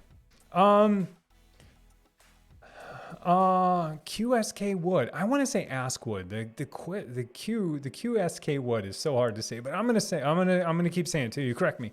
How do you go about naming servers? I consider using .hack/g.u area words, but that results in long host names. Yeah. It's that's awesome. For sure. Yeah. I say whatever works for you and whatever's fun. I mean, at work you get the boring names, right? How do you name your servers at work? Super boring. And you have some kind of naming convention that's probably like role, or if you're worldwide, maybe it's continent and then city. I don't know. I don't know how you name them, but super boring at work. Have fun at home. Name them something fun. That's what I say. Well, I go back to use what works for you, as long as it's something fun. Todor, I work in a company that neglects cybersecurity of its products and allows insecure deployments in production. Where do you work? Be sure not to buy anything from there. I've tried raising awareness, but I keep getting shut down by the higher ups. What do I do? Oh gosh. Yeah. Sorry, mint is like plastered to my cheek. That one's tough. You got to get buy-in, and this isn't just for cybersecurity. This isn't just for, I guess, I'll give my advice about just getting buy-in in general. Whenever you have a different idea, or you have something that, is maybe not a popular idea, I think first, you always have to get buy-in. You have to get people you got to bring along for the ride. And so you got to build your case. And so, building your case includes doing some research, presenting it, presenting your findings, and getting people to buy into it. I mean, that's the same with any idea at work and anything you want to change, any kind of change at all. You have to get people to agree that it needs to be done. And sometimes it's because of the risk of not doing it, or sometimes it's just the right thing to do. And so, that one's tough, Todor. I don't have a lot of great advice for that. And, and on their side too, they're probably under a lot of pressure to produce or to turn a profit, to keep the lights on, right? And so for them, it's always a balancing act between, what do we spend our money and time on? What do we spend our time on? Time is money for an organization, for people too, but especially for an organization. So that one's tough. I mean, you can look at it from IT and say, absolutely, this is the right thing to do. You guys are all dumb. Why aren't we doing this? And then if you look at on the product side, they could say like, hey, the risk might be super minimal. We don't have the resources right now to put into it. That's going to involve hiring more people or doing an external evaluation. And the risk is 0.1%. And I'm just making this up. And I'm exaggerating it on both sides, right? So that's tough. So I would say, like anything you want buy-in on, you just got to, learn how to build a case and build your case and present it. And if they don't, and they ignore it, I mean, hopefully it doesn't come back to bite them. And if it does, you can be like, told you so. No, you don't want to do that. But you know, it's tough. I mean, just like anything else, I would just look into, you know, build a great way to build a case and get buy-in from other people. And I don't mean like, you know, go behind people's back and say, hey, this is the right thing to do. Like, oh, you know, nothing like that at all. Present it to them in a way that they'll understand. And you know, this is something that maybe, you know, I don't know, it took me a long time to learn too, is that not everybody speaks tech, you know, especially, you know, not in tech. I'm reminded every day. But you have to explain it to them in terms they'll understand too. So I don't know, it's probably not, that's totally just a generic answer. But I think a lot of it just has to do with the explaining some of the risks too. And then, you know, also listen at the same time, because I'm sure they have reasons why they won't. It's, you know, and I'm not making excuses for anybody, but a lot of times people have reasons why they can't do things. And I would listen to those reasons too. And if you already know them, use that when you build your case, because that's ammunition. Anyways, hope that helps. Techno, with me, it's PFSense. Wait, with me, yeah, with me, it's PFSense. So called it PFSense. Yeah, nope. Even my firewall never got a proper name. It got my own name that I named it. Hey, 100 ton 374 has subbed. Hey, thanks for the sub. Really appreciate it. Now my lights are working. Who knows? They're gonna work sometimes and they're not gonna work other times. I kind of know what it is though. Maybe. I know what it is in my code. I just need to, if I don't get the call back, call it again, because the infrared on these broad links has to be lined up pretty good, I've noticed. Anyways, Christian Josias, I have an HP ML350 G9 with a 2620 V3, 64 gigs of RAM, 8x600 gigs, 10K H hard drives, and 10 gigabit NIC. Wow, man, you are ready. You are enterprise ready, man. You're ready. What are you going to build with it? What are you going to do with it? Sounds awesome. Lazandre, nice. I personally started naming mine after Norse mythology. I like it. I like mythology. Yeah, for sure. That sounds awesome. Chicano, if there's two PiHoles, I say, if there's two of one, say PiHole. I just do PiHole 1 and PiHole 2. Yeah, I hear ya. I hear ya. Mine aren't. Mine's named according to types of black holes. It's so weird, but it's true. My PiHole's name is Quasar. Just because like in the future, I just know that like if I don't use PiHole for whatever reason, I just know my DNS server name is Quasar. Anyways, but yeah, I totally get it. I totally understand why, because you know now I have to keep a map of like what does Quasar do again? Oh yeah, it's DNS. Penguin Airlines. I guess I'm just pandemic. I use the convention site physical / virtual / container. Like it. Windows / Linux / function number iterator. I like it. Like FHLVLBAK01. Nice. Yeah, I like it. Like it. Totally agree. That's way better than mine. So let me see. Site would be FH. No, physical. All right, site is FH. I'm gonna go with that. LVL, BAK. Oh, backup 01. Okay, gotcha. Yeah, I don't know. Maybe I'm making it too hard on myself. I should come up with a better convention too. Info upgraders, how's it going? Mr. Heartstomper. Do you have a video on migrating workload config to a new Rancher instance? I don't, unfortunately. I think you can export your whole entire YAML for Rancher and spin it up, but I don't. And I don't know, like let me put it this way. I'm not sure what you're trying to accomplish. If you're just trying to back up Rancher, I have guidance on how to do that. If you're trying to migrate individual workloads, I mean, I'm guilty of just opening up to Windows, copying, pasting the forms, spinning it up, shutting the other one down.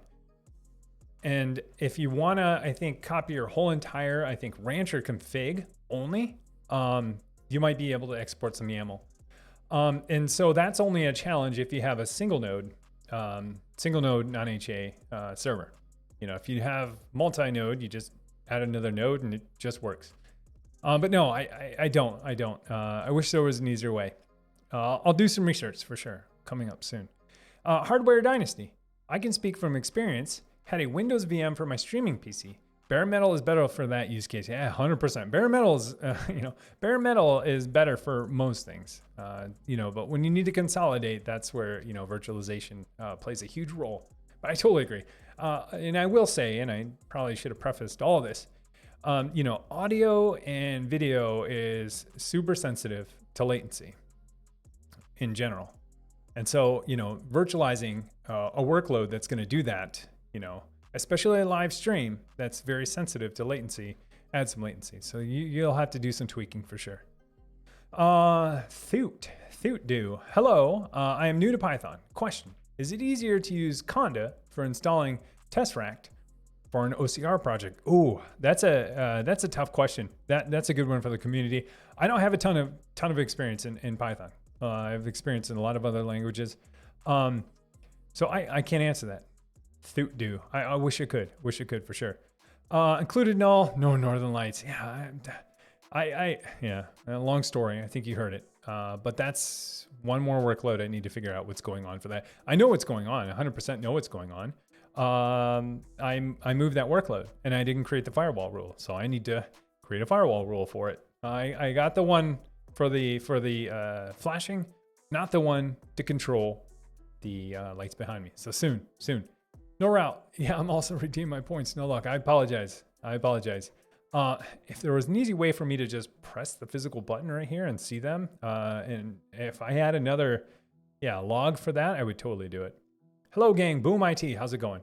Lincoln Shadow, Techno Tim. That was it. You did the code webhooks. Did I do the code webhooks? Oh, it's been so long since I looked at the code. I don't think so. So I am using webhooks for my events from Twitch. Yes. But then I make a REST call then to my Philips Hue hub. So it has an API and it has a REST API. So basically, I have a webhook that's connected to Twitch. When an event spits out, if it's this is my pseudocode, Twitch API, webhook, connected with the socket, that emits an event. When that event comes through, I look at the event, I inspect it. If it's a subscribe event, or I think bits event, then I make a REST call to to my Hue API, and then tell it to change the colors or whatever. Actually, it's kind of mixed up, but that's how it works in general. But that piece isn't working. Only the broad link ones are working. And that's the same idea, REST call to that service too. And I built that whole entire service too. That's in GitHub. That one's open source for sure. Christian Josias. I am Danish. The installing was Danish for a word. Oh, correction thing coming up on an iPhone. All right, so it was a real word. So installing, I like it. Let's see. 100 ton. Howdy. Is the video today replacing Rancher? No, it's not. Not replacing Rancher. It's it's not replacing Rancher. It's another place to put Rancher. I'll put it that way. You basically get this for free if you do the Docker install. You get a combination of K3s running inside of Docker containers and Rancher all in one, just by running the one single command I have in that video. This is another place to run Rancher if you like, that has high availability and multi-servers. So is it replacing? No. Is it an alternative option for a platform to spin up Rancher? Absolutely. And so I know that seems confusing, but at the end of the day, when you do the single node non-HA, you actually have all of the same things. You just don't have multiple nodes, and obviously it's not high availability because it's one Docker container running on top of one machine. And so the confusing part is that you probably didn't know you were kind of getting K3s inside of that Docker container already. So this isn't to replace it. It's just basically to show you another way that you can get Rancher running or get K3s without Rancher. Hector, hey, thanks for the follow, appreciate it. Nikolaj, working on a repository access project right now, processing some Git hooks. Fun stuff. Yeah, Git hooks. Okay. I've done some Git hooks. yeah, I mean, I've done Git hooks, like pre-commit. Is that what you're talking about? Git hooks, like pre-commit, pre-push. I love them. I love them. I've been doing a ton of that stuff lately. I've done a ton of it in the past, and then it's coming back now. So I love Git hooks. Pre-push hooks and pre-commit hooks are awesome because you can lint your code, and pre-push, if you want, you can test your code, so you can make sure that you never break CI, because you can't push the code to CI if you don't validate that stuff ahead of time. But yeah, it's super fun. There are so many Git hooks that it can be overwhelming.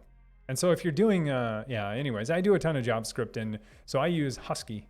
Husky is a node module to help manage Git hooks, and it's super awesome. I use Husky, lint staged, and then I basically say, hey, before you commit, lint all the code, and then I use Prettier and ESLint to fix it for me automatically if it can. So I don't even need to think about it. But yeah, it's super fun. Super fun when you start chaining like all your tool chains together, and you're just like, wow, what am I even doing? All I do is press buttons now because everything does it for me automatically. Obviously not so much, but yeah. Sotos, are you going to organize an online gaming session with us? Any game? Oh man, Sotos, I would love to. I would absolutely love to. I would love that more than anything. And yeah, that just made me smile because I would love to. I love playing games. It's just like I've said in a few streams. You know, I reserve my game playing time for streaming because that's what I used to do a lot on Twitch. But now that I don't do the streaming and gaming thing, I rarely play games, and so I miss it every week. I'm like, can I get like an hour in sometime? But I can't. But anyways, I would love to. I would love it if you would throw that out in Discord and like let's have a conversation about it. Maybe in the gaming section, because I would love to. I would love to play games with people in the community at some point for sure. That would be awesome. And maybe during an off-peak hour or off time, so it's like the people who came for this are here for this, and we can schedule something else. But yeah, it sounds awesome. I love that idea. Somebody else, cool. Thanks, man, for the info. No problem. GeForce, hi. Hey, GeForce, how's it going? GeForce 4760. Hey, GeForce, can we get any? Can we get any video cards? It's a different GeForce, but how's it going? Gilinius, Tim. Small hint to your Kubernetes cluster videos, I'm lost. I know Proxmox, but I don't really understand why Proxmox cluster is not enough. And you are using Kubernetes, maybe some video on the subject will be helpful in the future. Yeah, because I don't want to run virtual machines. So Galinius, this is, it's just the difference between running a service or services on a virtual machine or containerized services in an orchestration framework that can do other things, like health checks, moving it around, whatever. And so, Proxmox is my hypervisor. On there, I run virtual machines. On those virtual machines, then I spin up servers, or I spin up Kubernetes or agents. Basically spin up services to then place my containers within those virtual machines, which within that orchestration framework. So that's a very long, crazy chain.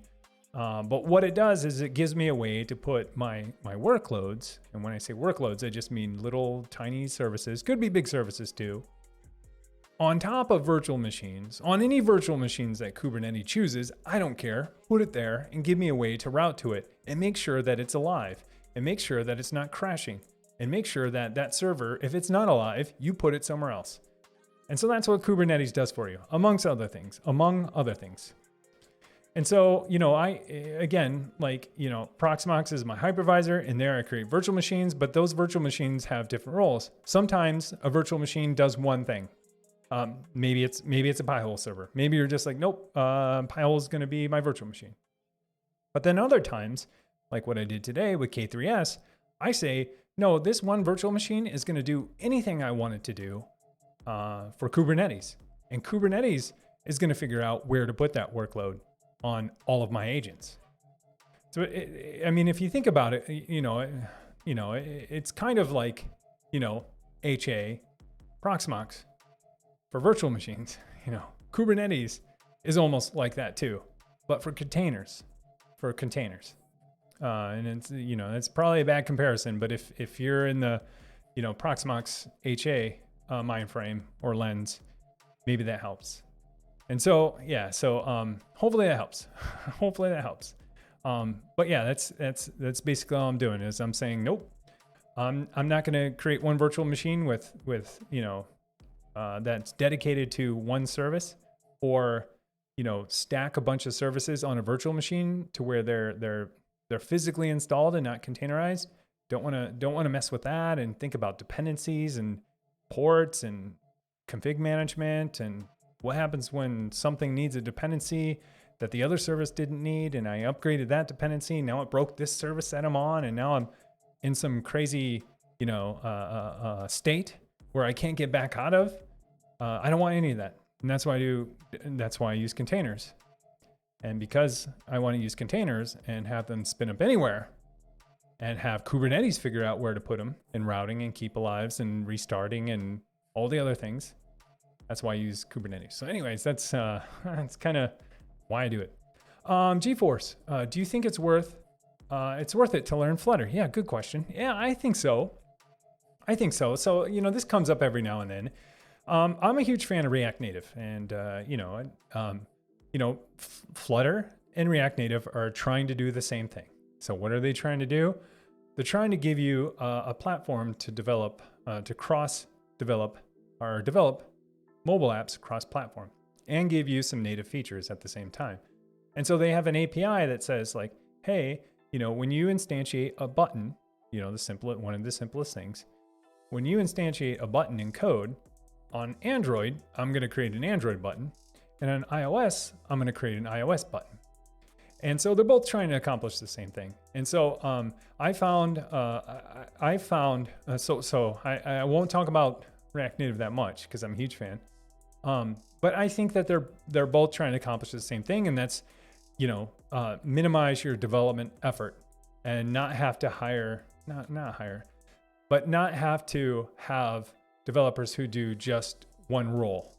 Or this is our Android developer, hopefully he doesn't leave. And this is our iOS developer, hopefully she doesn't leave, And so that's what Flutters and React Native are trying to do. They're trying to give you, a way to develop apps cross-platform with one single code base, which is really awesome. And it's not a hybrid solution either. It's kind of mixed. But at the end of the day, you're getting native components that spin up on each individual platform. So really cool stuff. Is it worth it to learn it? I think so. It just depends. Like, do you already know, are you already using Xcode and you're an iOS developer and you know Objective-C and Swift and you want to pick something else up? Or on the other side, are you doing Android native mobile development and you know Kotlin or Java or Groovy and you want to learn something else, but you don't want to learn Objective-C. You basically don't want to use anything from Apple. Those there are two camps there. But at the end of the day, the business usually has two apps, for each platform. And so, yeah, that's a tough call. And I'll say this, and I won't talk too much about it because you're not asking about React Native, and plus, it's up to you and up to your business on what platform they want to use. I enjoy React Native a ton, mainly because the things that I learn in React Native also apply to React.js. So the whole entire component model, most of the API is exactly how you would create a web app, the same way that you would create a mobile application. So that's why I'm a huge fan. And plus, I do a ton of JavaScript development, JavaScript and TypeScript, backend, front end, middle tier, whatever. And so, it's easy for me to use that same tool chain for all of JavaScript, with React Native.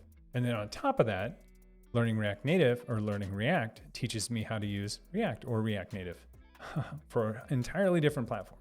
So anyways, is it worth it? I think so. I think go for it. I mean, I haven't looked at Flutter lately. There's probably huge community support too. I haven't looked at their repo in probably like 6 months, but people are still using it. I think that's how Google makes their apps now, At least for iOS, they're probably like, oh, I mean, don't quote me on that, but I think they do. Otherwise, it would be kind of strange. But arguably, Facebook kind of uses React Native for some of their stuff. I think Instagram is kind of where it started. But yeah, is it worth learning? It depends on what you want to do. Depends on how deep you want to go with it.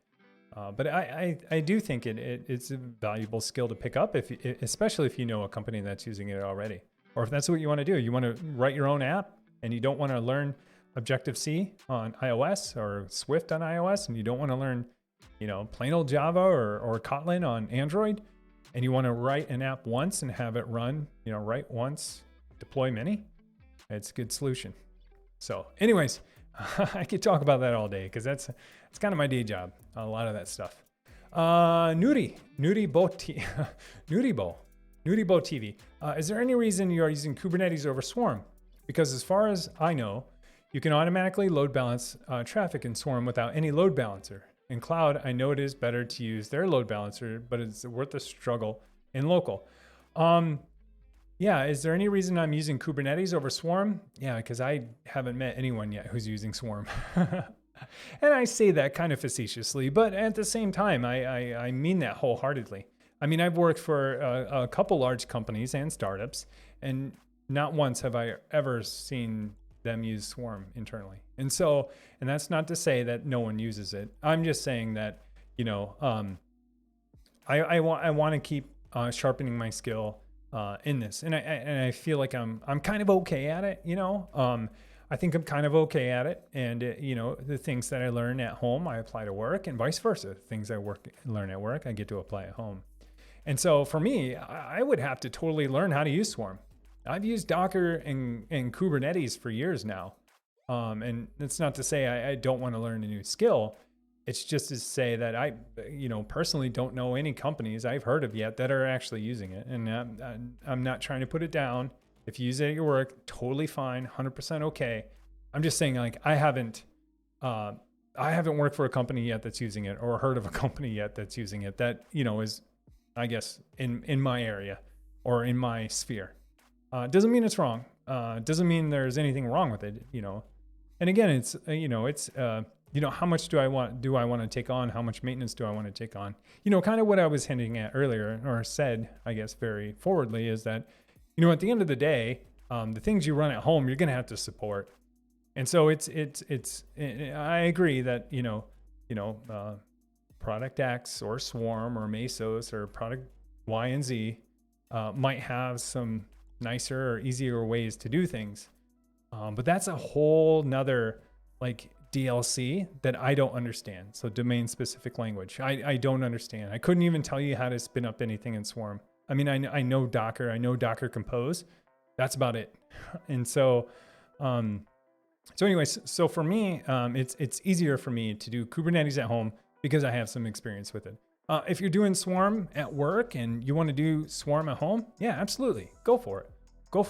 Are there things that Swarm does nicer? Yeah, sure. Yeah. It's super lightweight, a lot less complicated, in general, and less infrastructure.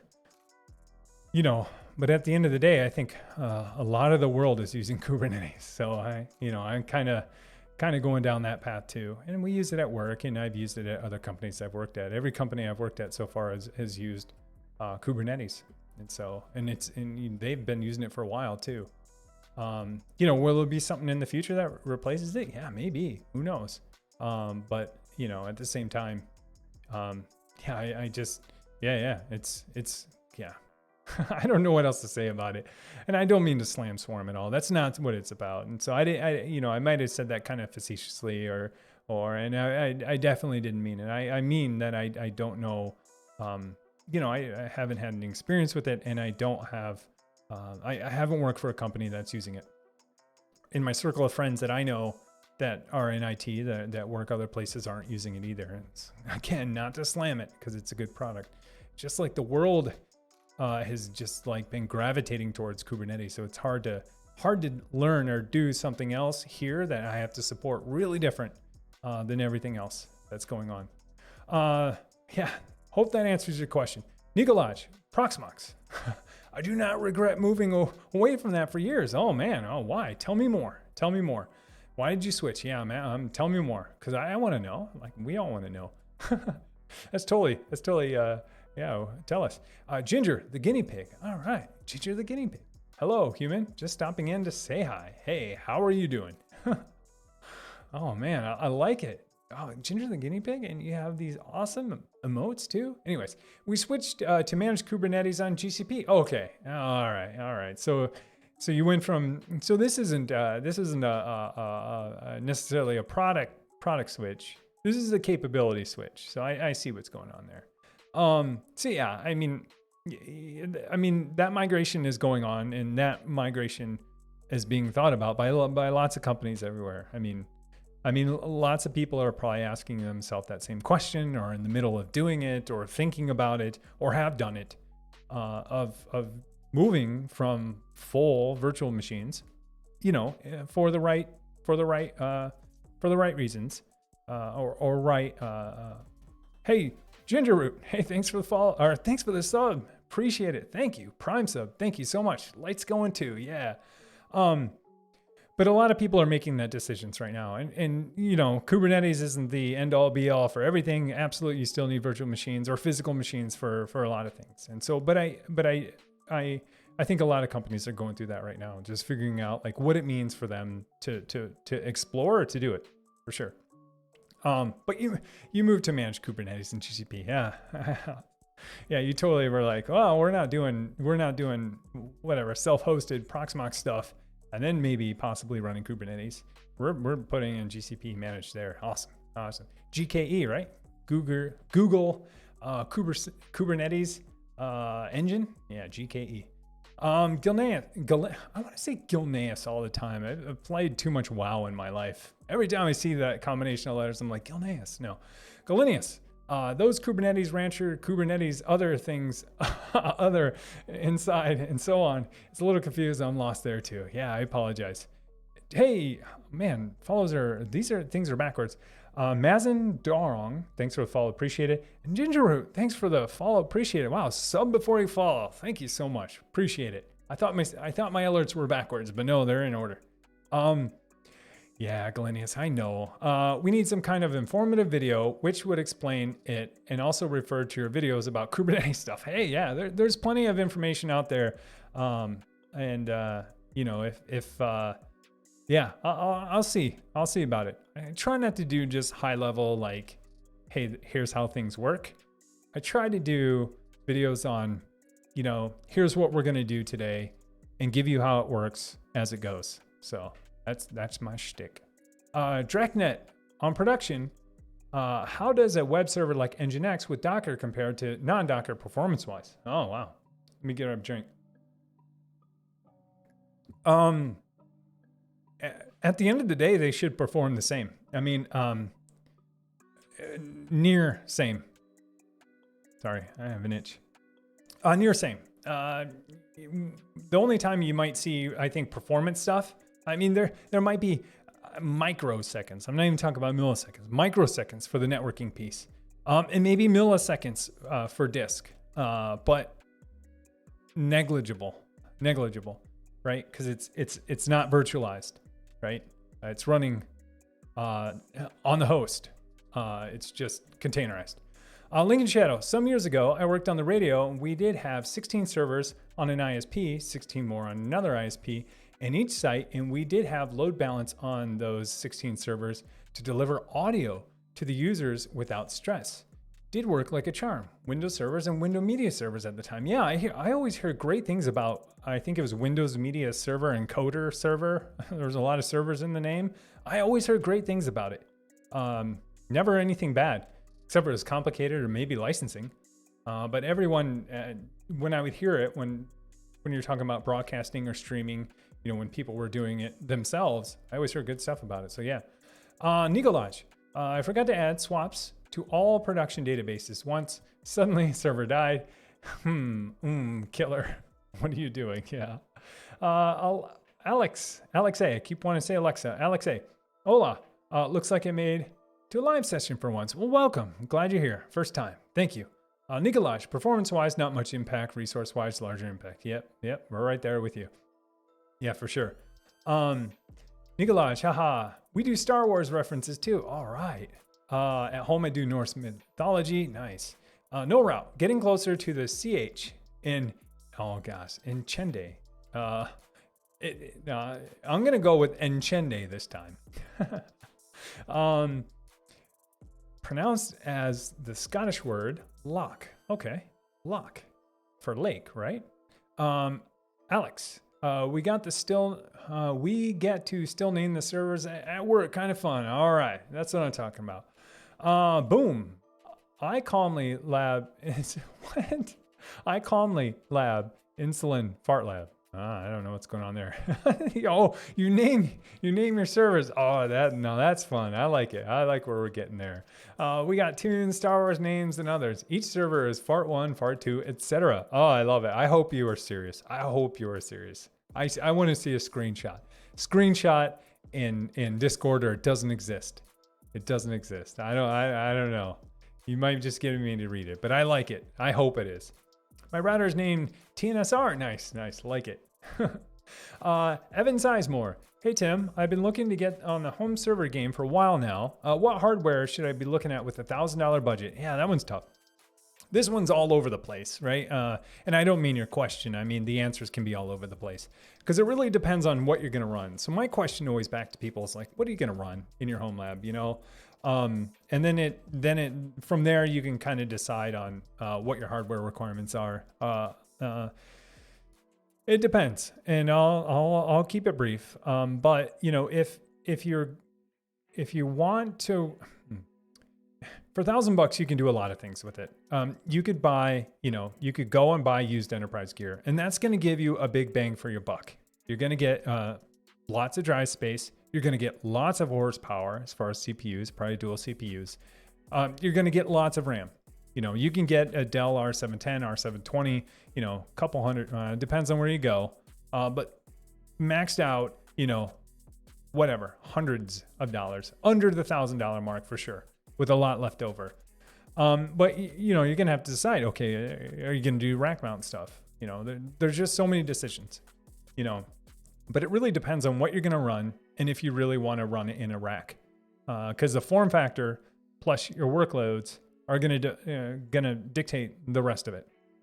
And so, you know, if it is you know, you're gonna rack mount it, and you know, you're gonna run whatever, TrueNAS, or you're gonna run ZFS anywhere, you might want to get, you know, some ECC RAM, and you know, it gets expensive. And so the answer is, you know, the answer is super complicated, but you know, used enterprise is always super popular because you can find it on markets for cheap if you're looking for deals. If you're looking for building new, it's going to be a little bit more expensive.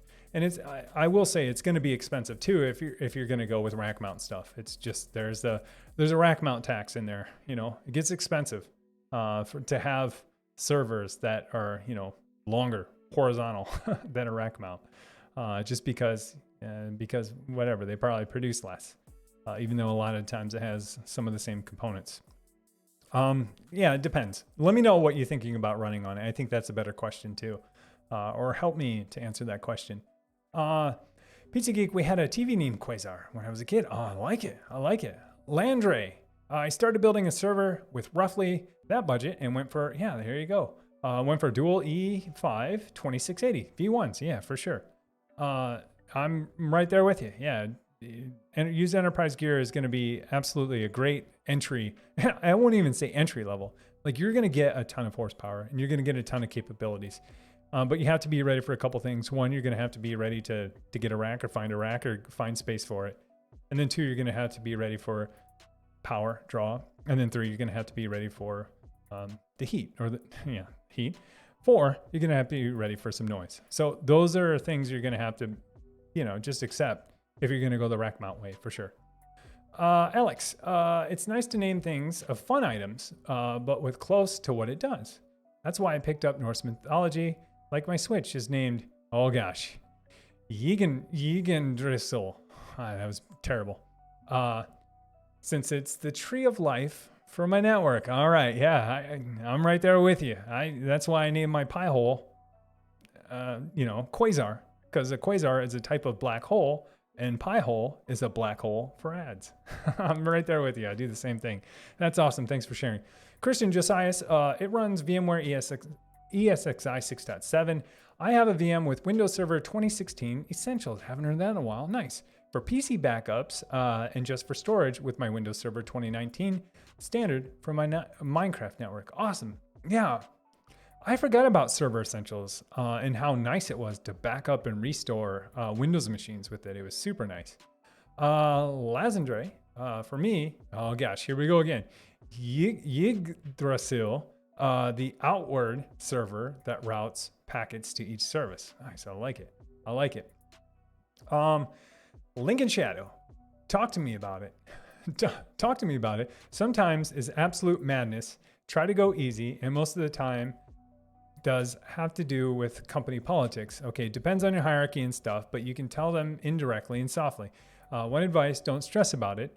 Only make sure you are protected and no one can point at you. Yeah, good call. If someone gets wrong, you don't get the blame for someone else's incompetence.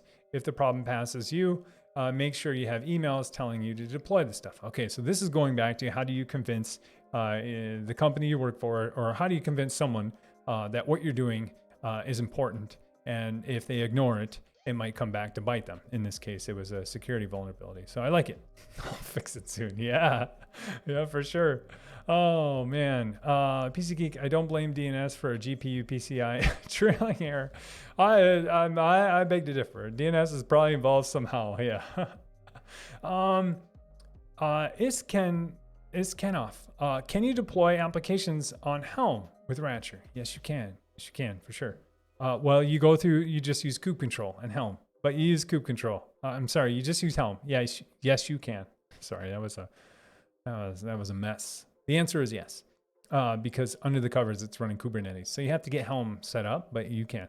Wachira, thanks for the follow. Appreciate it. Welcome. Gigantu, I don't know what command you guys are trying, but I'll look through them later. Oh my gosh, the whole thing just jumped. I'm sorry if I skipped some. Oh no, we're right there. All right. Dracnet. What do you prefer, Vue, React, Angular, or Svelte? Svelte. It's fun to say. Let me get a drink. I think you guys already know my answer here, and I think I kind of summarized it in the React Native part. But hey, Hector, HSC cheered 400 bits. Dude, thank you so much. Thank you. Really appreciate it. Yeah, I got some lights going too. Thank you so much for the bits. Really appreciate it. But what do I prefer, Vue, React, Angular, or Svelte?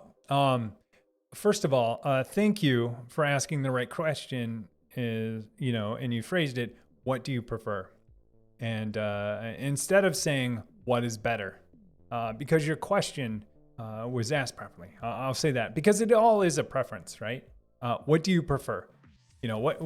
What type of screwdriver do you prefer? And I'm not talking about the head on it. I'm talking about the brand. Maybe this is a bad analogy all around.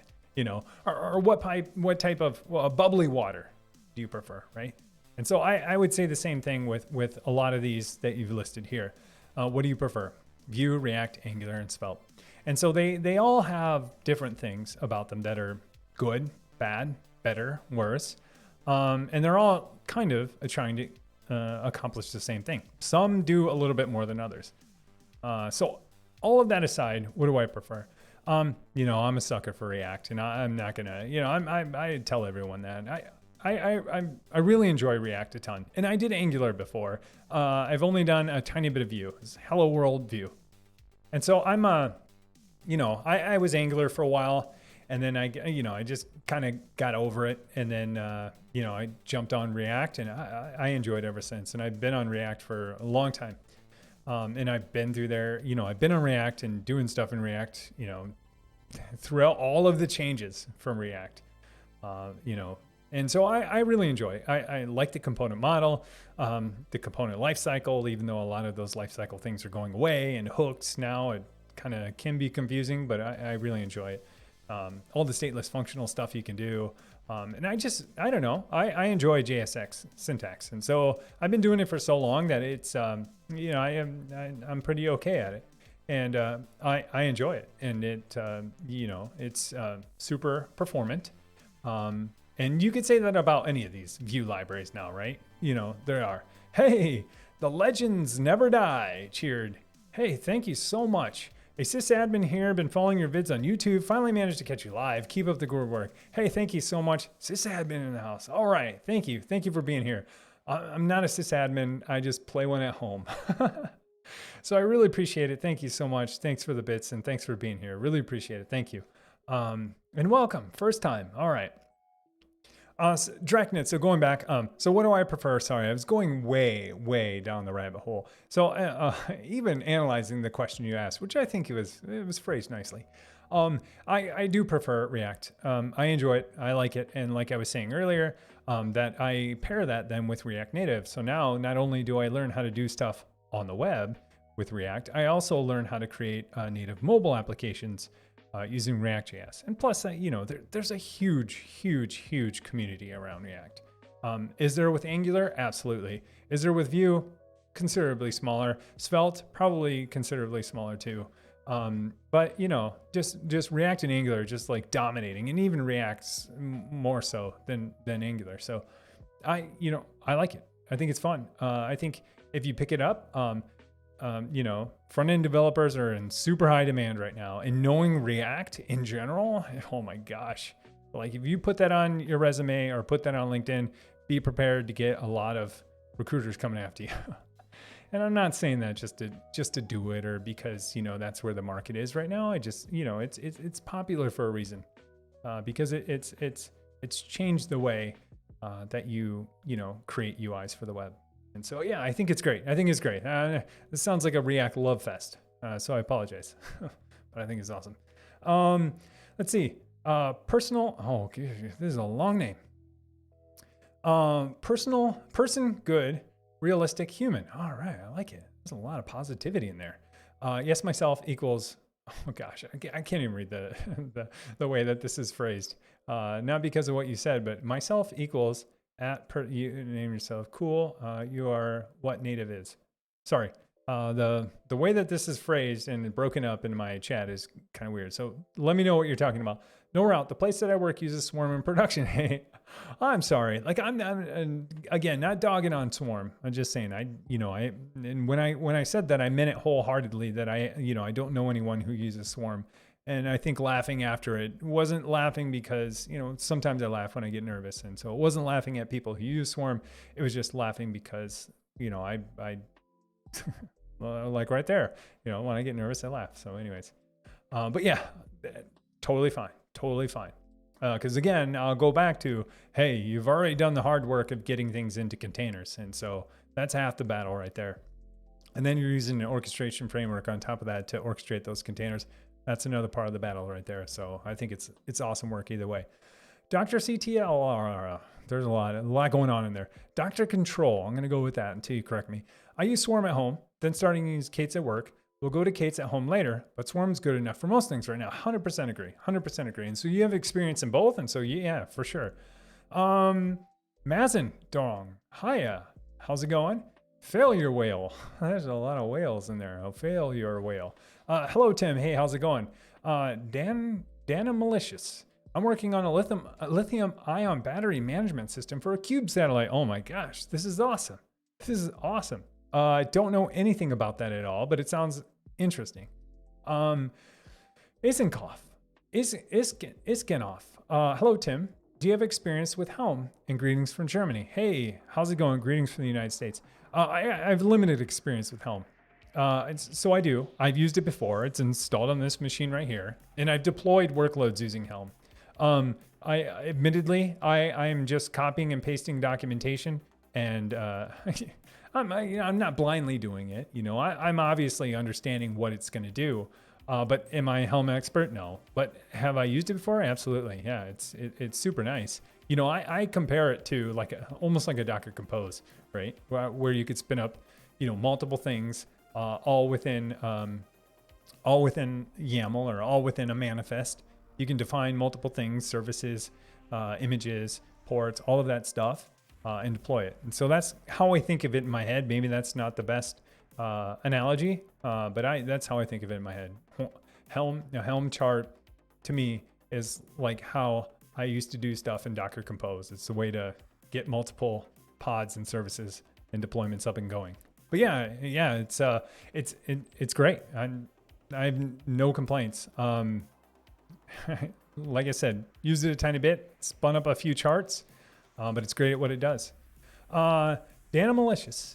A quasar is an actively feeding black hole, so even better. All right, I made a good choice. All right, I like it. When I get my second PiHole server, I got to come up with a different type of a black hole for sure. yeah. And I think that's PiHole's tagline, a black hole for ads. And so that's why I'm just like, I'm finding a black hole name, and that's going to be the name of that server. So yeah, for sure. Fathera.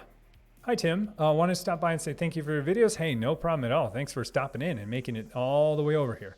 I have been a CS student for the last few years and been following your videos and have my own home lab now. Congratulations. That is awesome. Recently just got offered an internship at a Big 5 company for a site reliability engineer. Whoa. Seriously, thank you for what you do. Yeah, I don't think I would have got here without you. Oh, you would have. You totally would have. You would have. Yeah, for sure. Like, they're not, yeah. Anyways, I really appreciate that. I'm glad that's inspired you. What I said in the video today, like pass that inspiration on, do something, just please pass that on, inspire someone else to do something awesome too. That's all. But I appreciate it and congratulations on getting the internship. That's really interesting and awesome. Let's see here. Included null. I work with React the most these days, Node.js too, and less PHP. That's a crying face? Isn't that supposed to be a happy face? I'm teasing.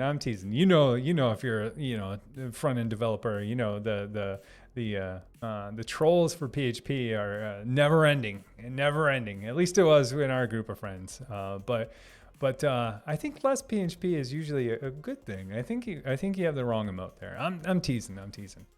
Not really, but I am. Damn malicious.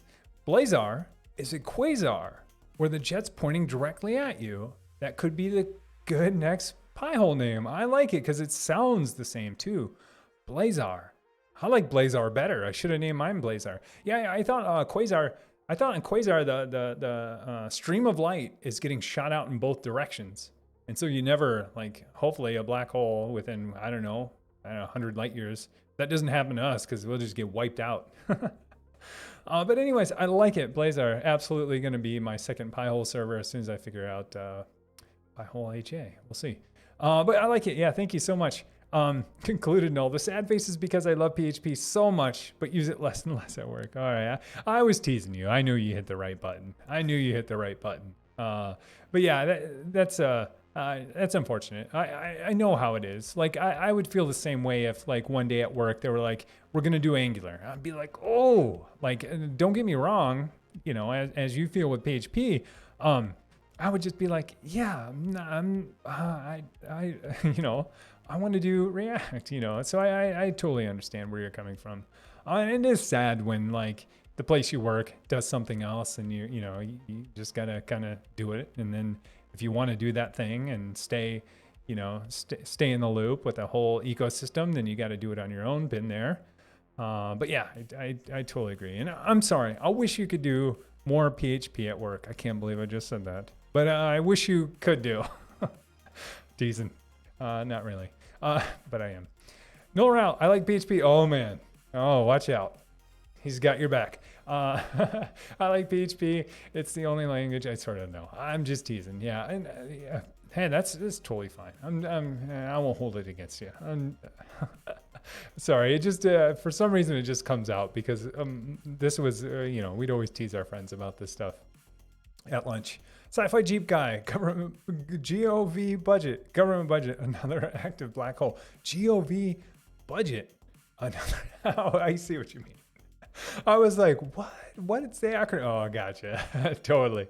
100%, right? 100%. The budget for the government.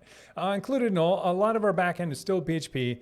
So I'm the one who tries to, I'm the one they turn to support that legacy system, as they call it. Oh man, but you're the expert. But you're the expert at it. Hey, at least they know.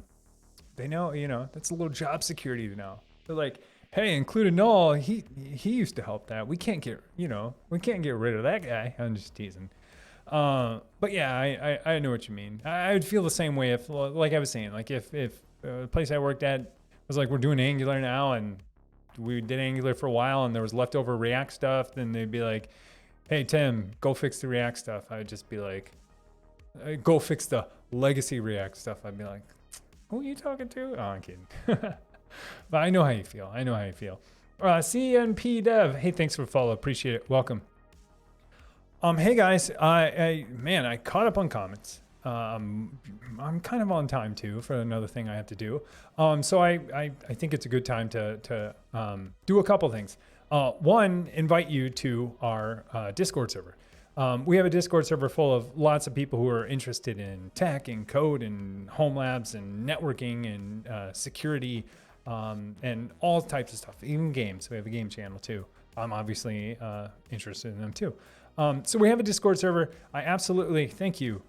Okay. I got to figure out the best way to pronounce QSK Wood because it's hard.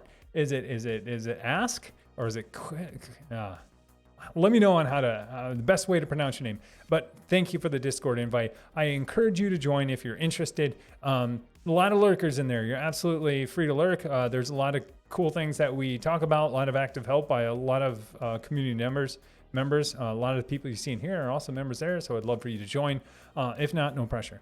Another thing that I do want to say is that I'm trying to get better at rating people. And so I would love for you to stick around, at least for a little bit, as we rate someone. And it'll only take an additional 15 seconds to rate someone. And so let me switch to here. So the way that this usually works is a couple of ways. First, I have to press the right button, which is this button. I should probably put this in full screen. So the way it usually works is that, man, I haven't seen tiny screen Tim on stream in a while. I should do that more instead of my big old head. Let me get a drink.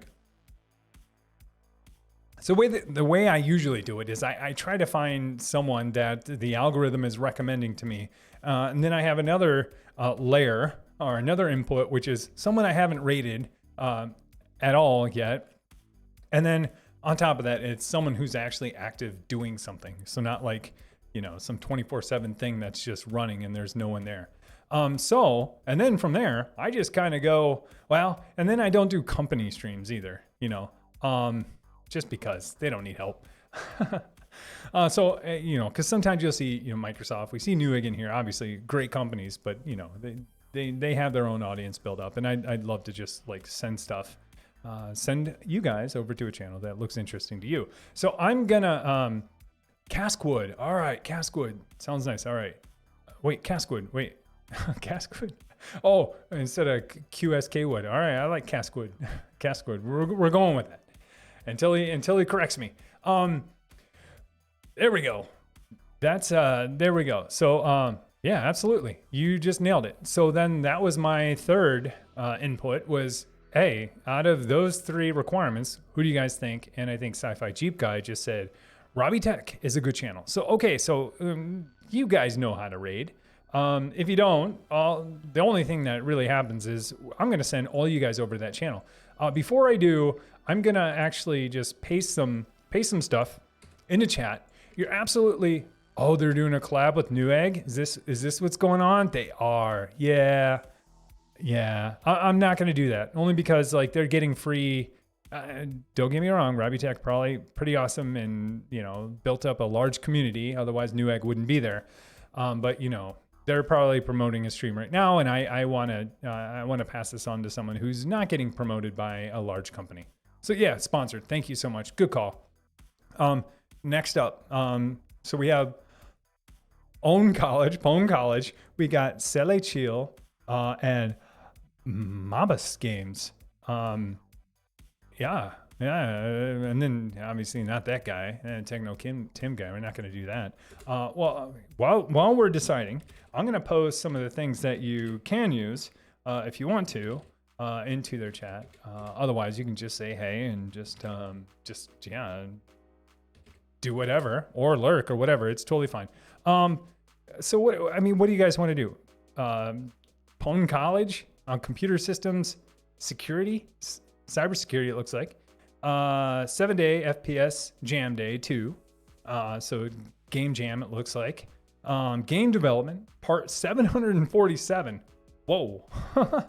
Part 747, is this real life? Like you really streamed this 700, this is 746 times and probably a couple more to where you decided that 747 was the next number? Or does that mean the plane? I'm going to go with 747. Pone College is a large thing though. Okay, it's another large thing. Okay, well, we're not going to do that. Yeah, let's go with this. Mabus Games, 14 viewers, only because part 747, I think it's a he, they've been working on this for a long time. So let's just go that route because man, 747 episodes, that is awesome. So anyways, I pasted some stuff in there. You're absolutely welcome to, well, let me see if they're live. This is the other thing. Oh, AFK. He's crying. Look at this. Mammoth has gone AFK because he is a baby crying. Your baby is crying. Butterfly/squirrel. Nature call. Whoa, what is going on here? I like this. So I like this. Please comment all that apply. Mabus will be right back. We just missed you. Oh my gosh. All right. I'll give it like 10 seconds. And this is exactly why we check this first, is because we're not entirely sure if people will be there. And once I accidentally rated someone who just hosts someone else, so it was super awkward. So, oh, come on. We want to raid you. Come on. So Mabus Games. Tim, no, another Tim.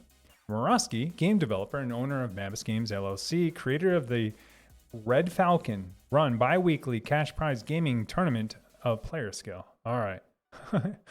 Ball's gonna fire. Where's that one at? Did I miss that one? Did I not read far enough? Satellite hit by a meteor. Crazy lady next door. Episode 8 sucked. Yeah, I think the part 747 is just a title. Heard a noise. Lost all confidence in humanity. Oh, jeez, come on. All right, we're picking someone else. Next up, 7-day game jam FPS. Who's this? Cecile. Oh, wait, this is live now. This doesn't look not live now to me unless yeah, it is. All right, here we go. That's where we're going. We're going this route. I don't know how to pronounce her name, but it looks like Cecile Chi. Yeah, that's where we're going. Cecile Chi. Get your stuff ready. Hey, thank you guys so much for hanging out.